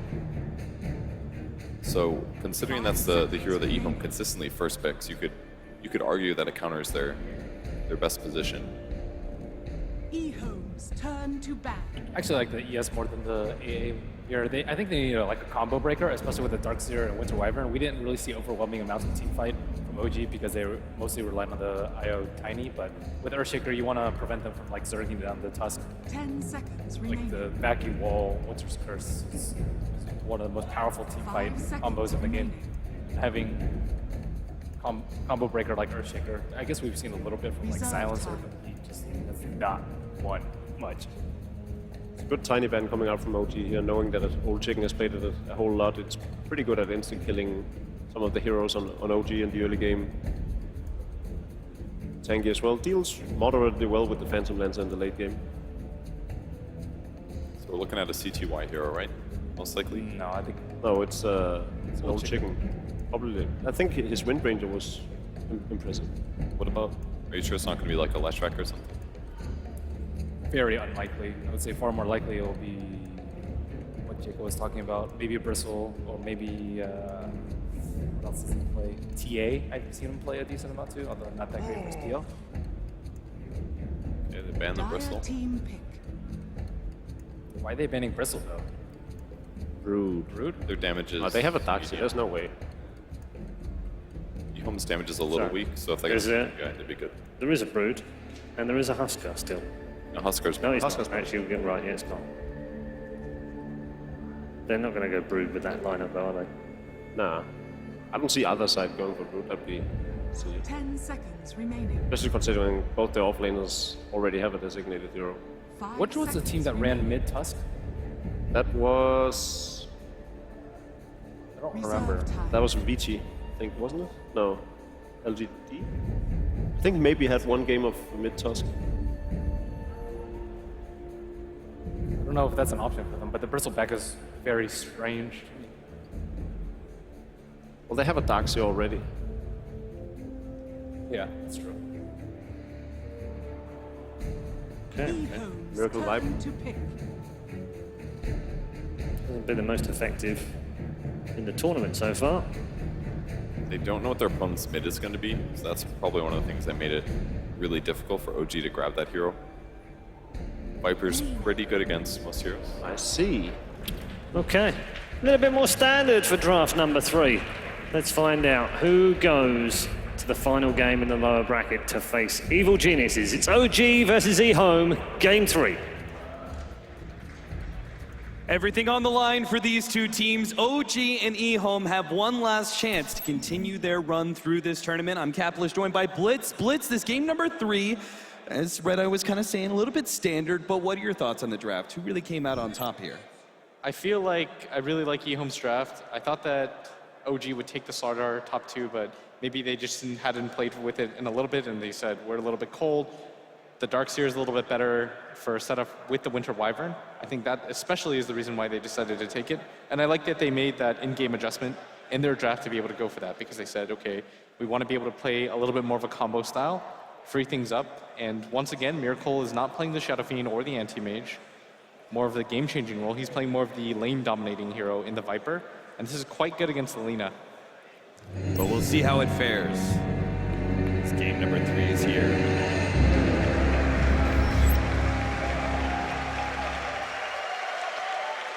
EHOME, they have plenty of team fight of their own, and I'm sure it's going to be a very action-packed game with OG once again leading things the same way they did in game number 2. A 5-man push into the enemy jungle. Not going to find anybody, though. Just going to be setting up some early wards, blocking out the camps. That is the advantage of Dire's side. Radiant pull camp is notoriously hard to counter ward. Yeah, there's so many different areas that they can place it. 30 OG, I seconds really to like battle. that they're going to go for the 5-man here, even if they're against a gyrocopter. They've got the strength of the Undying. Nobody really wants to fight into that. Second ward being placed out, so they've got their bases covered when it comes to this pull camp. And OG looks like they're going to be maintaining an aggressive tri-lane of sorts. Moon Meander's going to be left alone in the top lane. He's going to be going up against Old 11's Tusk, which should be a decent matchup for him. It's more curious as where this tri-lane's really going to go, because they do have a Bounty Hunter on the side of EHOME, not known for his level 1 prowess, that's for sure, but it's still a Gyrocopter Earthshaker, and they can make things happen together in the early stage. I think with a combination like Phantom Lancer and Winter Wyvern, and with the addition of Fly coming over as the Undying, you can really mess up this tri-lane from EHOME because of the Bounty Hunter. And the Earthshaker doesn't really have any harass potential whatsoever. So No-Tail should be able to get free farm out of this. And most importantly, they've given their top lane quite an advantage too. It's a Darkseer against another melee hero. And now they've got a Viper against a Lina. Like, all of these lanes can definitely win out for OG. And EHOME, they've got a lot of team fight, but we've seen what happens when teams just end up losing 3 lanes in a row. It becomes too hard to recover the mid game. Then you push it to the late game, but at that point, you're so far behind. Seems CTY really doesn't want to challenge this lane too much. He goes for the level 1 flat cannon because immediately, if he starts coming forward, he's going to be the target here of OG. They chase him down with the Lead of the Lance. They do have another one up in a second, but they're going to halt their progression as the 3-man Fisher shuts them down. Cannon ward being laid out. No-Tail actually does find it. Meanwhile, the snowball comes in at the top lane. Old 11 still being chased down by Moon Meander, but Moon's just going to focus on taking more of this neutral stack. Yeah, look how good the lanes are going right now for OG. Which is why they're going to change things up. You have to. CTY, he's going to head up to the top lane now. He doesn't have his level 2 Rocket Barrage yet, so even if they do get a decent hold on Moon Meander, they never would have been able to get the kill. And they go for the kill anyways, but doesn't lead to anything. And Moon Meander's gotten enough out of this lane so far. He's almost level 3. You have to send somebody to this bottom lane. This Tusk is quite low in HP and mana, and you might just make a rotation for the mid lane first to try to gank off Miracle, but see how successful that is. Yeah, Kaka's going to be helping out. They do have, perhaps with the 3 of them, enough power to kill Miracle, who's challenging Old Chicken now. Old Chicken doesn't have much mana, but the turnaround is here. Lonham leads with the Fisher. Now the snowball follow-up, and that should be your first blood. Old 11 claims it. Miracle just overextending himself in that mid matchup. Thought he had a better 1v1, but EHOME returned with just so many heroes to this middle lane. They needed that kill so badly, especially the first blood, because Old Chicken, it's just going to be a rough lane for him regardless, and this top lane didn't work out for them. And now that the Tusk has to rotate all the way back to bottom, and he hasn't been able to get any of the experience, whereas this Darkseer's just been sitting in lane, if they don't get that kill right there, they essentially waste 2 heroes' times. Crit pretty far forward here. Ooh, Fisher, a clean whiff there, and Crit still has, of course, that Arctic burn, so the Ice Shards isn't going to mean much. No-Tail earlier was actually using Doppelganger to be able to stall up the incoming creep wave just to be able to get more damage on the tier 1 tower. I think he's hoping to be able to utilize their aggressive position to claim an early net worth lead. Yeah, things are going to go quite well for them in the laning phase just because the Bounty Hunter, the really smart idea by OG to put this Viper in the mid lane, because it's quite a hard hero to gank. So a lot of the threat of this Bounty Hunter is going to get neutralized, because he can't go top either, Cap. If you try to gank out a Darkseer with just the Bounty Hunter, he's just going to surge away. He should be 100% okay. This bottom lane is way too strong for them to fight into as well. And so it might just, by process of elimination, have to be Miracle that he goes for. But even then, it's going to be quite difficult. Yeah, right now he's looking for the courier rotation, but that's actually up at the top lane for now. And Miracle is more than willing to wait out the push and hide underneath his tier 1 until Kaka goes away. A 4-minute rune is taken by Fly's Undying. Bounty rune picked up by him. Haste will go over to the Lina. So with the soon-to-be level 6, Lina may actually be able to get a quick kill on Miracle. Meanwhile, in the bottom lane, they're going to go on Old 11 once again. He does have Snowball, but he doesn't want to be forced to turn around. Gets the stun on a No-Tail now, but they've got another Lance and will be able to finish him off. 1-1 as OG tie up the score. Great kill by OG. Being able to free out this bottom lane now, and this is just going to kind of force EHOME to make some more rotations in, because that was their off laner. He was level 4. He didn't have too much gold, so the net worth swing isn't going to be that great, but we're already seeing a 500 gold lead for OG just off of the first 5 minutes of the game in the laning phase. Miracle, he's stuck around in the middle lane a bit too long before in this exact matchup. We'll see if Lonham's actually able to successfully catch out Miracle. Old Chicken, I think he's just waiting on the cue from the Earthshaker for now, but if he does go too deep, he's going to be caught by Fly, who's sitting on the side. Earthshaker warms up the Fisher, but misses it. Miracle actually steps forward, not what Lanham was expecting. Yeah, that's a rare whiff by Lanham, but already his second of the game. I think even if that connects, they probably don't have the killing potential on a hero like Viper, especially with the only one, with only the level 1 stun by Old Chicken. He doesn't have that ultimate quite yet.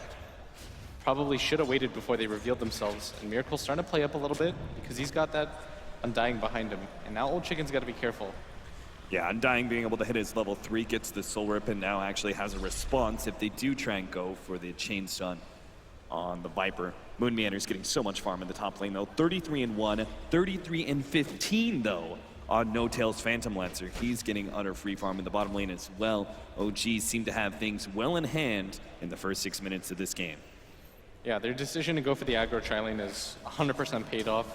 And usually you'll see Miracle on that game-changing role, but by giving him this Viper, it's a hero that can always trade no matter what mid-hero he's against, and oftentimes dominate. Ball comes in. Moon, you're not going to get away from this one.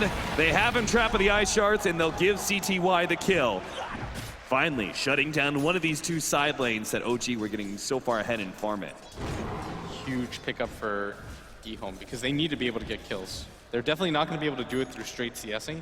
As we see, they're actually quite far behind when it comes to that category. So kills are going to be how they do it. And they've got a lot of kill potential. Gyrocopter is still one of the best heroes in the game from that level 5 to level 7 range at being able to pick heroes off. They don't have any vision, so Kaka can sit underneath this tier 1 tower and claim experience as it comes. No Tail, though, still trying to put pressure on that tower, picks up the early ring of the kill and is now going to be joined by Moon Meander, making this tower push even easier. Moon's going to cut the creep wave and does have dust to reveal Kaka, so it's going to be a pick off as well. Radiant structures are fortified. Stayed there for just a little bit too long. Radiant's bottom tower Good is game under sense by attack. OG. And that's a pretty big pickup because he was just leeching XP down there. You can't just let him get 4 wave of experience in a row without anything. They're gonna go for the mid kill. Oh, Miracle, he stays one step ahead of Old Chicken, who had the Laguna Blade ready to go, but now No Tail's the gonna make the turnaround. turnaround. He gets the Lance. And Kaka, as well as the Gyrocopter, come in, but they're not going to be able to form a real good response unless Miracle dips a bit too far forward. We'll see. Old 11's ready to go with the Snowball and Ice Shards. Now they lead with the Fisher. Oh, Miracle gets pushed out, and the Shuriken, it's not enough. He gets left with 120 HP, but if he'd been blocked out by the Shards, CTY would have been there to clean up the kill. Really good rotations in by OG. A little bit sloppy for EHOME. They decided to go for the Viper because once again, that's how they're going to catch up Radiant's by trying to bottom go for those tower kills, is but under attack. the Lina ultimate range Dire's isn't that middle tower huge. is You have to be a under little bit attack. more careful than that because positioning just wasn't quite there. They're going to use the call down for this. It's not going to net them anything though. Meanwhile, Kaka's watching Moon Meander farm his jungle, but can't do anything to stop it. If Moon, if he has the sense, Old Chicken and Old Radiant's 11, middle tower is the under two old attack. boys are coming in from the side. It looks like they really want to get a pick off here. They're going to start pinging out Dire's Moon top Meander. tower is under attack. Old 11 will have to lead with a snowball. Kaka starts baiting himself a little bit. Moon Meander is going to be the target. They get hit by the Fisher. Goes for the Ice Shard, blocking out Moon Meander completely, and they will be able to get that one kill. Old 11, though, is left in an awkward position. No Tail, he's thinking about going for it. He has a Lance up in a second. Old 11, hit by the Lance, needs a bit more damage, puts himself in the trees. No Tail, he's thinking about going for that right click, but there's too many heroes from EHOME sitting on the side. Another Lance, and it'll finish him off. No one from EHOME wanted to walk through that wall again, and that allows No Tail to pick up the turnaround kill. That was a little bit odd though. Their trepidation of walking through the wall, that's only a level 1 wall. Nobody was near there. They actually had to walk through the tower just to kind of get to No Tail's positioning, and it kind of felt like they abandoned their Tusk a little bit. Maybe they were afraid of spawning illusions that would kill the Tusk in return, but I mean, that was a seemed like that was guaranteed gonna death. happen. Dire's Ultimate goes out, Gyrocopter. He's gonna threaten Moon Meander a little bit. Miracle, fortunately, the slow does hit him. It's the second one, so it's very slow Viper now. CTY actually making a turnaround, wants to go for Moon, but now he's gonna be slowed up by the Viper Strike. Luckily, he's got Old 11 sitting on the side. The Ice Shard misses, but maybe the Snowball, if it connects and has the follow-up, no! Kraken responds, Cold Embrace will save Moon Meander and provide Old 11 with nothing to munch his teeth on. Great rotations by OG. And I really like how they chased out CTY. If he had gone for the TP, Moon was going to be there for the vacuum. They set that up perfectly.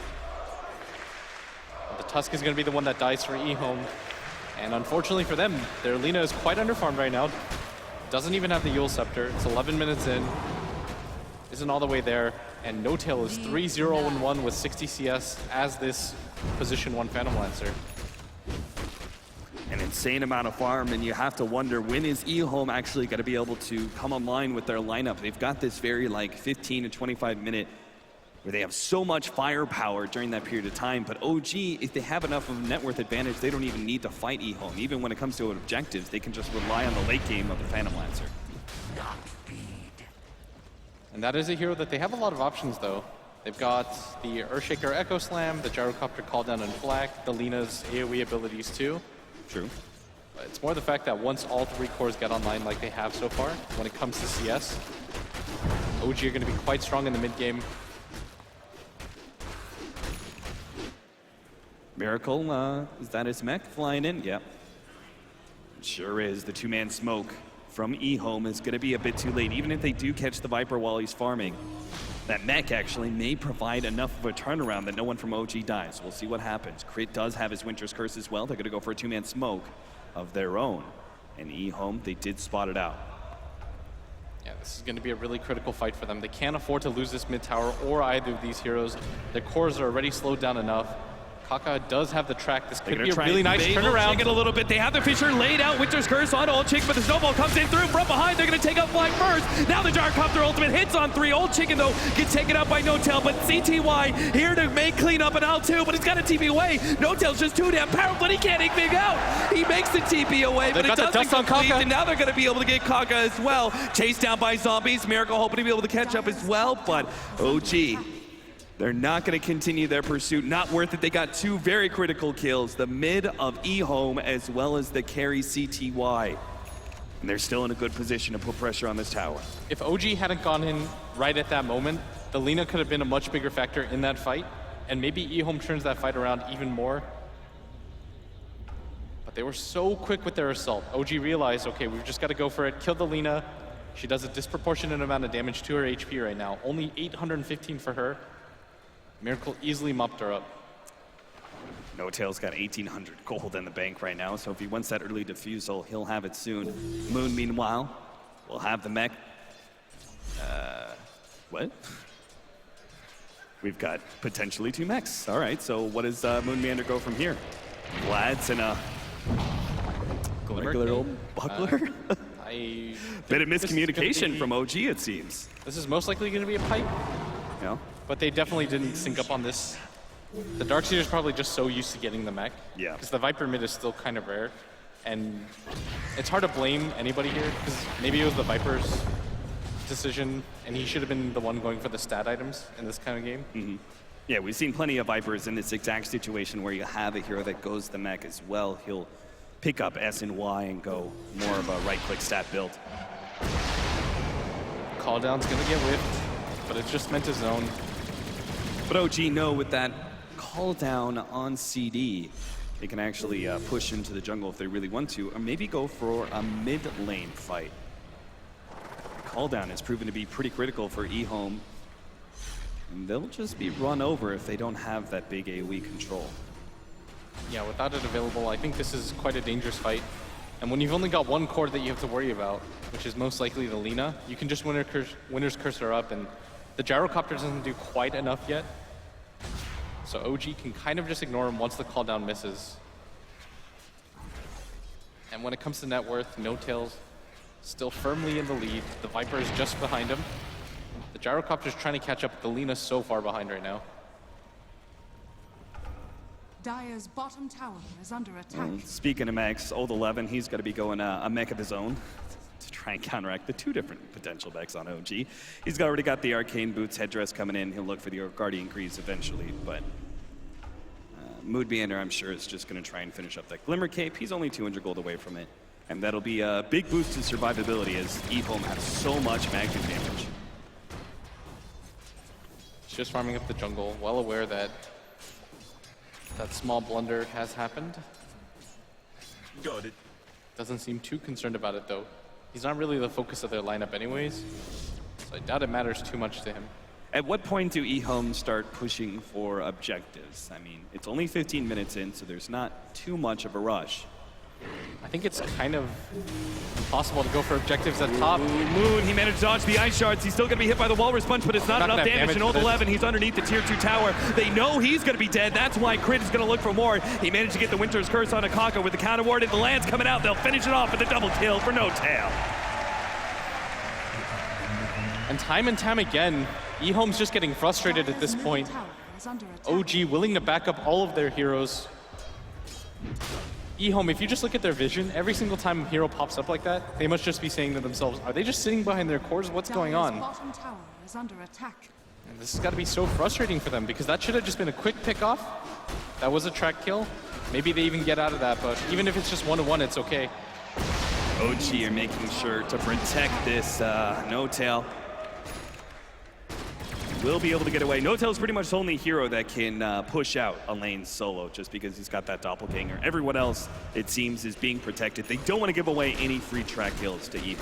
Oh, No Tail, he doesn't have that doppelganger. No Tail, he's got the Echo Slam. Is it going to be enough damage? Shuriken, he still has doppelganger up. 1 more second. He's stuck inside the trees. Oh, he's gonna going to look for the jump over, but Lanham, he's 1 step ahead of No Tail. He just needs to know which one is real. Oh, he misses wrong. One. No Tail, he's making some distance away. Miracle's going to come in. He doesn't have that. 30 seconds until that one's up. No Tail, he's getting to the neutral. Lanham's control. They turn on Miracle, but he managed to get the kill. CTY, he claims both of them though. Bounty Hunter, he ends that dominating streak of the Viper, and EHOME do finally pick up some critical kills. Maybe they just should have let No Tail die. Bottom lane, Crit, he's up next. Old 11, he's searching for that one, but Moon Meander is going to be able to come in. That's why Crit isn't afraid to fight. They're just going to disengage. If there was a mech available from the Viper, they easily could have turned that around. Unfortunately, it was on cooldown for another 10 seconds. And what a big pickoff, because now the Gyrocopter is in the lead when it comes to net worth. That was a 2,000 gold swing the other way. That's just how much a track can do for you. OG, we're playing so carefully around that track, but one misstep may have just cost them their early lead. If they'd just been able to finish up the pipe, I can't see how EHOME would actually be able to take 5-on-5 team fights without strong initiation, and that's something that they're kind of lacking, as Lanham isn't real close to the Blink Dagger yet. Old Chicken does have that Yule Scepter. He's gone the Arcane Boots, which could mean that he just decides to go for the Bloodstone. It's a really safe build that is based more around farming and trying to progress your items. When you go for the Aghanim Scepter, a lot of people think that that's the natural buildup, but you don't necessarily have to go for it immediately, especially if there's no BKB heroes on the other team. It would be pretty good for the Viper, but aside from that, the pure damage isn't as necessary. Yeah. Whereas continuing to farm and scale up really helps out Alina. So maybe a little bit of recognition that OG will be able to push this game late, and EHOME are going to have to contend with that. Yeah, this bottom tier 1 tower, I think this is a tower that OG doesn't want to just give up for free. Moon Meander's rotating down. Old Chicken is going to be the frontliner. Without a glyph available, though, no real choice. Dire's bottom tower has fallen. They have the high pipe now for the Darkseer. Yeah, I think that was the right call. Yeah. There's a lot of magic damage on EHOME. And that'll be Crit's opportunity to get the Climber Cave instead. Diffusal is almost complete though for No Tail. And everyone should know what a big upgrade that is for a Phantom Lancer. Huge increase in damage. They do have a lot of ways to deal with him though, Cap. There's a lot of AoE on the side of EHOME. They just need to finish up that Blink Dagger on Lanham, and I think they'll have the Phantom Lancer well addressed for at least 10 to 15 minutes. It's only until he starts bulking up on HP that he'll be a bit more of a factor again. Yeah, they're really prioritizing Lanham's farm right now. They really want to make sure that he can get the Blink Dagger before the next major engagement, and he's quite close. Ice Shard setting up more CS for Lanham. While at the top lane, CTY is going to be caught. Crit does have the Winter's Curse. The rest of OG start filing in. CTY, he's not going to be able to turn this one, not especially with No Tail on the hunt. And that'll be another kill going to OG. 7-11 now, 20 minutes in. And EHOME, they just picked up that SNY on Gyrocopter, and they were looking pretty decent for some team fights, but if they continue to allow pickoffs like that, OG will never open a Radiant's top spot for tower is under EHOME to attack. force fights. I think it's okay right now, though, for EHOME. They still have the track. They're not so far behind, and Valino's actually done a fantastic job of catching up. And Old Chicken was quite far behind the Viper, but after that tower at bottom, a few engagements, she's done a good job, and it is going to be the Bloodstone build for her, as expected. And you really don't want to give up this mid tower, especially after losing the bottom one for free. This is going to be a lot of map control if they lose this. Dragon Slave, they really don't want to give up the tier 1 tower. Old Chicken starts with the spam, but the tower's going to go down anyway. The pipe gets laid out. Now this is definitely not a fight that EHOME can afford to take. The snowball to help prevent some of that Viper Strike damage, and he will move forward. The Fissure gets laid out, but nice shot there from the Splinter Blast. Echo Slam, but it's all death for Lanham as he's unable to provide any turnaround kill. OG, they don't even have a dent in them. All their cores are looking healthy, and they're going to be able to catch CTY now with the Lance slowing him down. Viper following it up. He's low on mana, but it doesn't seem to matter as No Tail just swarms into CTY. Lana provides a little bit of escape. He gets over to the cliff, and No Tail can't complete the kill. Radiant's middle tower That is was a under buyback attack. expended by Lanham, but obviously it pays off immediately. The fact that they were able to keep their gyrocopter alive, this is going to slow down the momentum a little bit, and most importantly, it keeps them well within the CS race. The unfortunate news for them, though, is that the pipe, in conjunction with the mech, just seems a little bit too strong for EHOME to fight into. Even if it was an accident at first, it's definitely paid off already. So they just don't want to fight into that magic resistance. OG item-wise, let's see now, Arcane Boots for Fly. They're going to have the completed S and Y in the Viper. And Darkseer, he probably picks up the normal Blink Dagger from here. He still can set up the Winter's Curse. Yeah, I think so. You just need more initiation if you're on the side of OG. You're completely comfortable taking fights right now. Whereas EHOME want to split up the map a little bit, continue to farm. Lanham, even if he uses buyback, he's still kind of close to that Blink Dagger. And this is what you want to do. You notice that old 11 at top, he's just started to push it out. Even if he dies right here, he doesn't really care. Because as soon as they show themselves, Old Chicken, look at him at bottom. He's just going to wait for him to die.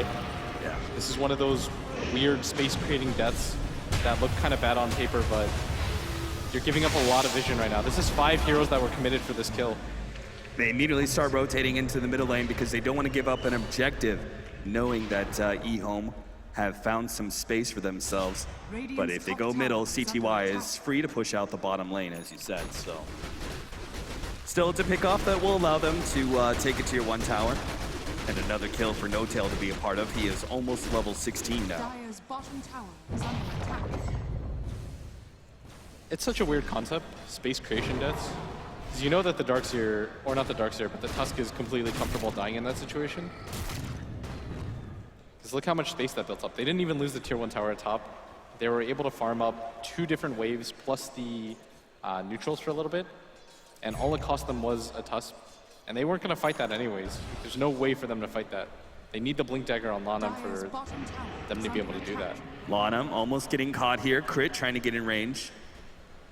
Not quite there. Fortunately, Lanham, he had that ward in the jungle. Actually gave him enough vision to see it coming. Yeah, now the Darkseer, he's going to split the other half of his item instead of wasting it, and he's going to go for the Crimson Guard. So this is a full utility Darkseer that we're going to see. And I think it's pretty good against the Gyrocopter and the Lina. Yeah. They don't do too much damage quite yet.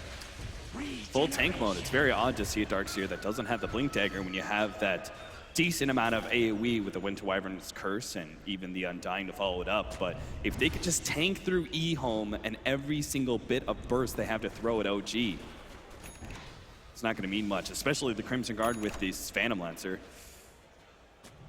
Every bit of HP they have on him is going to mean so much, but Lanham has the most critical item perhaps of the whole entire game. They have the Blink Dagger ready to go. They just need to utilize it right now and find an opening before OG get a bit too big. In fact, they're trying to take Roshan right now. Aegis perhaps at their dispense.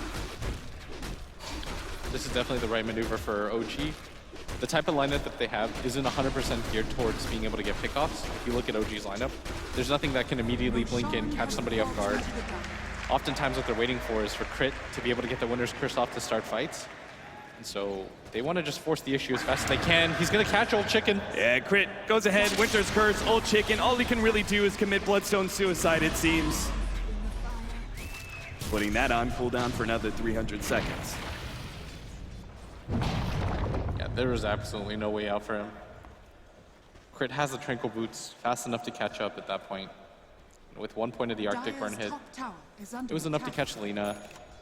But OG, they want to start getting aggressive. Once they push out this top, there's no reason for them to give up any free damage on their tower or allow for a split push opportunity from EHOME. Kaka has only been a part of 5 kills, this Bounty Hunter. Not working out so far for EHOME, but if EHOME managed to make a decent hold the next time OG try and go for a push, it could be the comeback mechanism that EHOME desperately needs at this point, because it's 26 minutes in, 8-14, and a decent gold and experience lead for OG, but it's their lineup that is more concerning. At 26 minutes, looking plenty healthy. Old 11 runs into Miracle. Walrus punches him up. Is going to try and make his TP out, but he does have the help of Old Chicken and Lottom. TP's away as they get the quick kill on the Undying. Unfortunately for them, there was no track to be had, but still a 1-for-0 pickoff is going to set things back a little bit for OG. And if you're EHOME, just continue to farm as much as you can, split up the map, farm it out, and look for these individual pickoffs just to slow down OG's overall assault. I think this is completely the right game plan going into a team that relies so heavily on being able to get into team fights. You notice that even Kaka playing the Bounty Hunter has gotten into the mix with just right-clicking creeps, pushing things out and farming. Yeah, he sees the space, and no one else is going to farm it because CTY is going through an ancient stack right now. In fact, he's really close to a big ticket item. It feels like he needs some damage, but instead he's going to go BKB. And the big concern that this Phantom Lancer is going to get too big for him to wipe out those illusions in one flat cannon.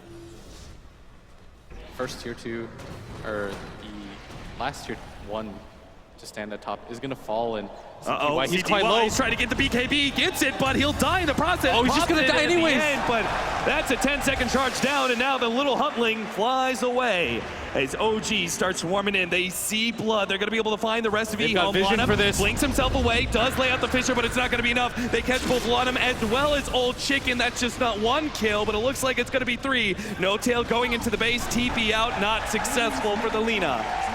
And this was all set up by that pickoff at the entrance of CTY. Kaka's going to go for the split push, but this is only a Bounty Hunter. I doubt that OG are worried about this at all. They're going to go for this tier 2. Should be able to take this without any sort of contention. And with the Earthshaker down, they've seen the Blink Dagger. They know that he's still dead for 30 seconds. Just go for the high ground. There's not enough pressure on the side lanes, and not a whole lot of EOE from EHOME to stop this high ground assault either. This is earlier than OG probably expected, but happy pickoff leads into 3, and now they're going to be able to take down this tier 3 tower, it looks like, before EHOME revive, and they still have the Aegis to be able to fight around. So if they want to continue, they're more than welcome to. They've got a mech, Pipe, and Crimson Guard on cooldown for a little while. BKB now for Miracle. Doesn't have it as an inventory just yet. The melee racks is going to go down before EHOME can force the fight. And OG seemingly going to back away, happy and content with the pickoffs that they've gotten so far. It seems like a pretty easy-going game for them. We'll see whether or not EHOME are able to strike back yet. Yeah, OG are definitely going to be sated after that. They were able to pick up a Rax and multiple kills on top of that for pretty much free. They didn't even have to expend the Aegis for that one, although it is going to fall in just a short minute, so it doesn't matter too much. But still, this is the kind of opening that they were looking for, because EHOME, you've got some wave clear on your team, but you don't want to just leave one of your 2 core heroes in that mid lane constantly pushing out super creeps. You want them to be able to go for the split push, and they were just caught grouping up, so that was an easy decision for EHOME to make. EHOME, they do have a smoke on Kaka if they want to try and push things out soon, but they probably need to wait out the Aegis. Perhaps a bit too dangerous to go for a pickoff like Miracle. He doesn't really care, he's still got the BKB. Everybody from OG is rotating in. You've got to disengage if you're EHOME right now. I doubt this fight gets any easier, and the Aegis is just about to fade. Might as well wait that one out, but Manta Style's now completed on the Phantom Lancer, and this is going to make the high ground attempts even easier, coupled with the BKB on the Viper. CTY is so scared. He just throws out the ultimate. in that bottom lane push because he doesn't know if too many members of OG are going to smoke up and gank him. Sure enough, they do go for a 4-man smoke, start rotating bottom lane. So CTY, a bit ahead of his time, is able to get away before OG even attempt the gank, and now it's perhaps EHOME's turn to respond. OG running into EHOME here, the 5-man stack. Crit is going to be leading the way, gets the Winter's Curse onto Lonham, who also catches CTY. That's big. They're going to almost kill Lonham based off of that severely. CTY is now going to get off the BKB. He's completely trapped by himself. He's got nothing able to do. CTY is being surrounded. Old 11, Old Chicken. The oldies can't do anything about this one. CTY, he gets a bit of distance, not taking but the any BKB damage. now runs out. He just gets controlled up. Now the vacuum out of 2. Brings Old Chicken back down. That's going to be a wipe. The snowball delays it all, but EHOME, they lose a fight right in front of their base. And how do they possibly recover from that? And they don't have any tier 2s taken out, but they might just decide to assault the tier 4s. 3 buybacks are immediately going to be forced out, but still, everybody from OG is still in fighting shape. Nobody's taking damage due to the Crimson Guard, the pipe, and the mech. There's not a whole lot of ways for EHOME to enter that fight. And something I do want to highlight is just the positioning of the 2 supports on OG every single time crit. He was able to catch out Lonham with that Winter's Curse, made the turnaround Echo Slam impossible. And Fly's positioning with the Tombstone is in such a way that either EHOME have to kill it on their way out, in which case OG kind of just swarm on top of them, or they leave it alone and they're being hit by 4 zombies. Those are the kind of decisions you want to force out as an Undying. They don't get any additional buildings, but a full team wipe and 3 forced buybacks means that the next fight, OG can potentially just end the game. A stage 3 Phantom Lancer now. He had the Diffuser Blade, the big upgrade in damage. Of course, the Manta, more illusions, more split pushing. But it's going to be the Scotty, the big upgrade in HP. That's going to make EHOME feel a little sick to their stomach as soon as they see it. He's just going to be damn near impossible to kill with all this backup. Not only just 2200 HP, but the pipe, that Crimson Guard, the mech, everything else. They can't even get a tier 1 tower. OG. Oh, they're actually going to try and fight this one a little bit more. They have the Surge on a Miracle. Not able to catch up to anyone, though. He just chases them all back. And EHOME just being corralled inside their base. OG at their leisure can go for these tier 2 towers in the side lanes and open up a second lane of racks.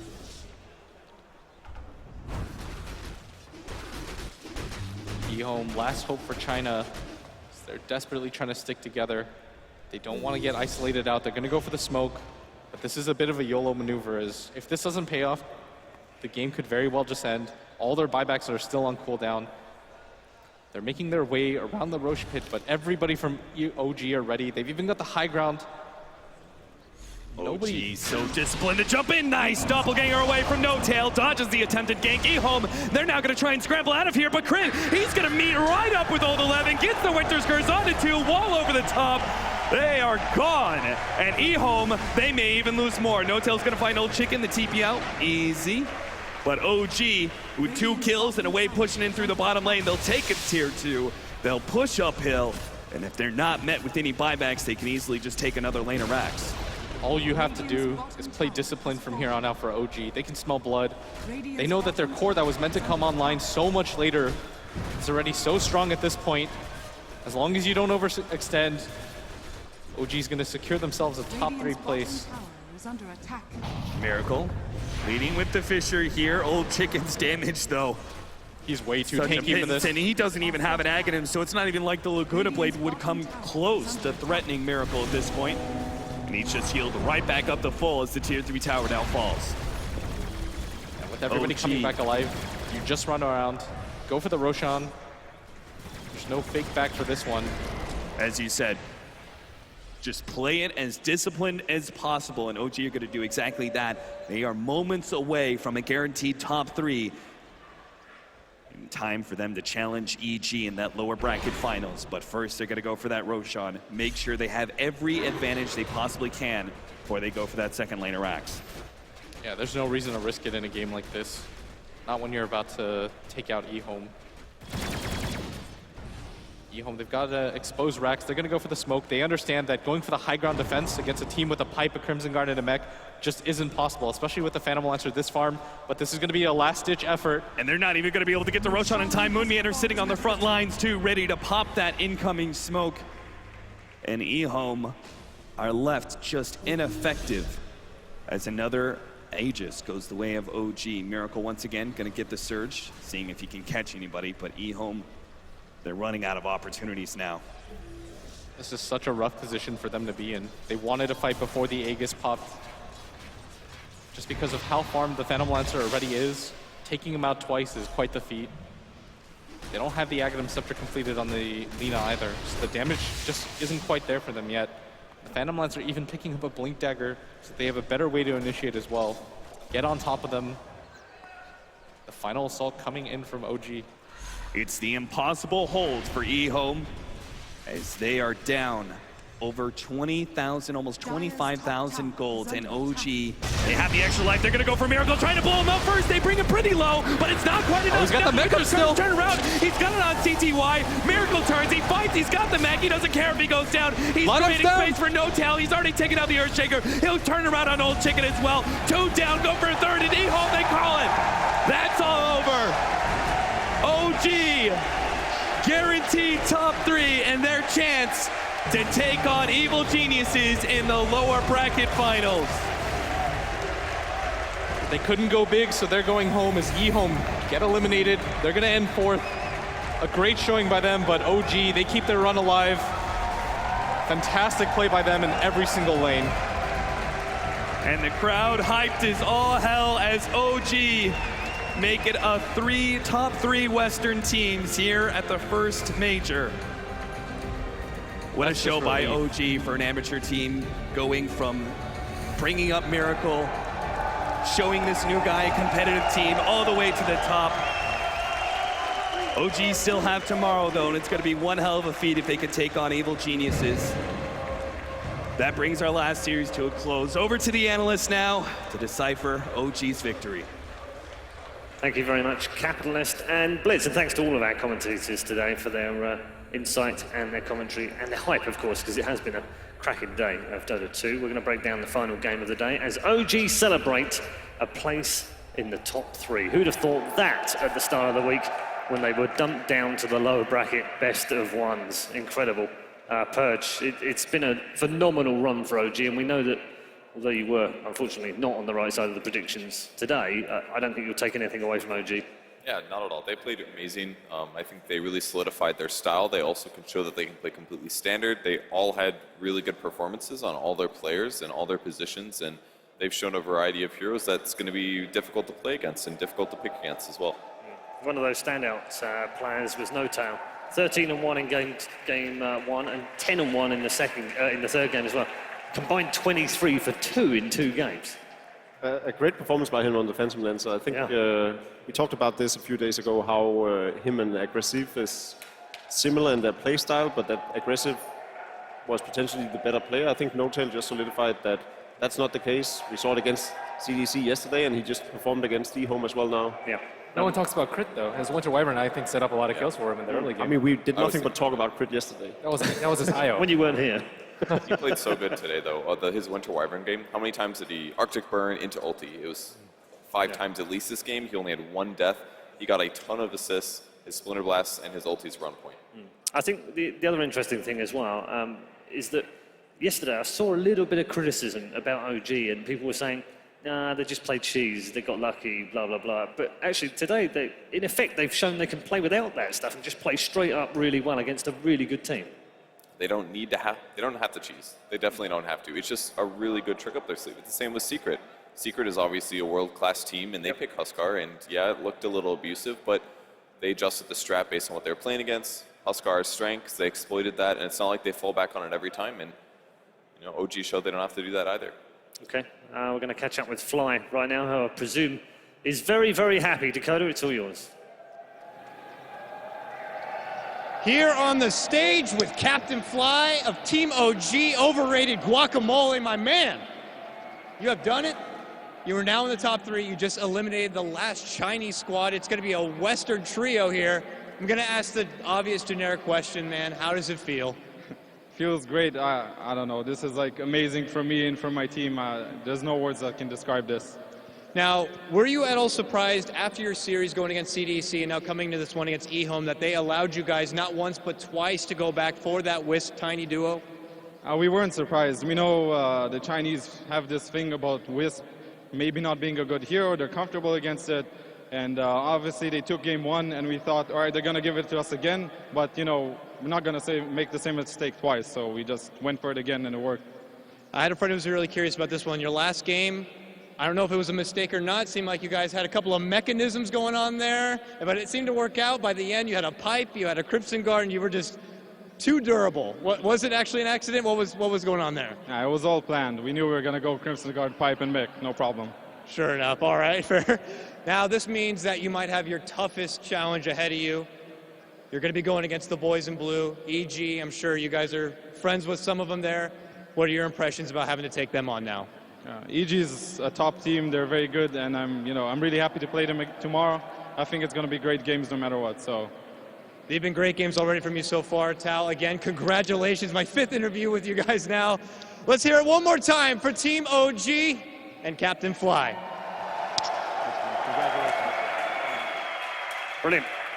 Very, very happy captain indeed. And OG, rightfully so, are very happy. They have finished at least in the top 3. And I say that with all due respect because tomorrow they'll have to go up against Evil Geniuses. Jacob, just summarise if you can OG's run through this lower bracket because it has been extraordinary. Started off against teams that we didn't really know whether or not would be telling of how good of a team they were, and they came in swinging yesterday and swinging hard against Virtus Pro, and then CDC very convincingly, and now topping it off with a victory over the last man standing from China, EHOME. I think the boys in blue better watch out tomorrow. Could be a feisty little game tomorrow. Yeah, Not straightforward at all. We're not giving enough credit to, I think, EHOME and their spectacular run, also through the lower bracket. So, I mean, both of them came out of the best of ones in the first round. So I really like Lanham though. Lanham, I think, has continuously impressed me this tournament even more so than the other ones, and his style is just so much different than all the other Chinese teams, and probably why they went so deep. Good news for his roommate tonight, though, because he can actually take that sweater off for the first time in a week. It depends how deep the sweat goes. You know, if you just change your undershirt every time, Malk has some experience with this, then the sweat only penetrates so deep into the rest of your clothes. Maybe he has like 5 of those sweaters. Maybe, but then it wouldn't be a lucky sweater, would it? Because you've got to keep it on. Well, maybe it's just the design, man. Wow, Ben doesn't do this sweater stuff properly. I know Malk does. He's done beards before. Maybe his teammates done a beard before, I seem to remember. Done what? A beard? Didn't one of your teammates not shave for... Oh, yeah. Okay. All right. So just finally, let's take a look at the bracket and show you exactly how the Frankfurt Major has panned out. We do have just 2 matches remaining. It has been an incredible couple of weeks, as you can see. That incredible run from OG all the way through. Fnatic, Mineski, Virtus Pro, CDEC, and EHOME added to the list of victims. Are Evil Geniuses their next victim? We'll find out tomorrow, and that'll be our first game of the day. And of course, tomorrow also features our grand final, where Team Secret are waiting for them. My thanks to the panel, our thanks to the commentary team, of course, as well as all of the observers, and confirmation that tomorrow we'll have the lower bracket final, Evil Geniuses versus OG, followed by the grand final. That's right, ladies and gentlemen, we are just one day away from crowning the first ever Dota 2 major champion. We'll see you tomorrow from 10:30.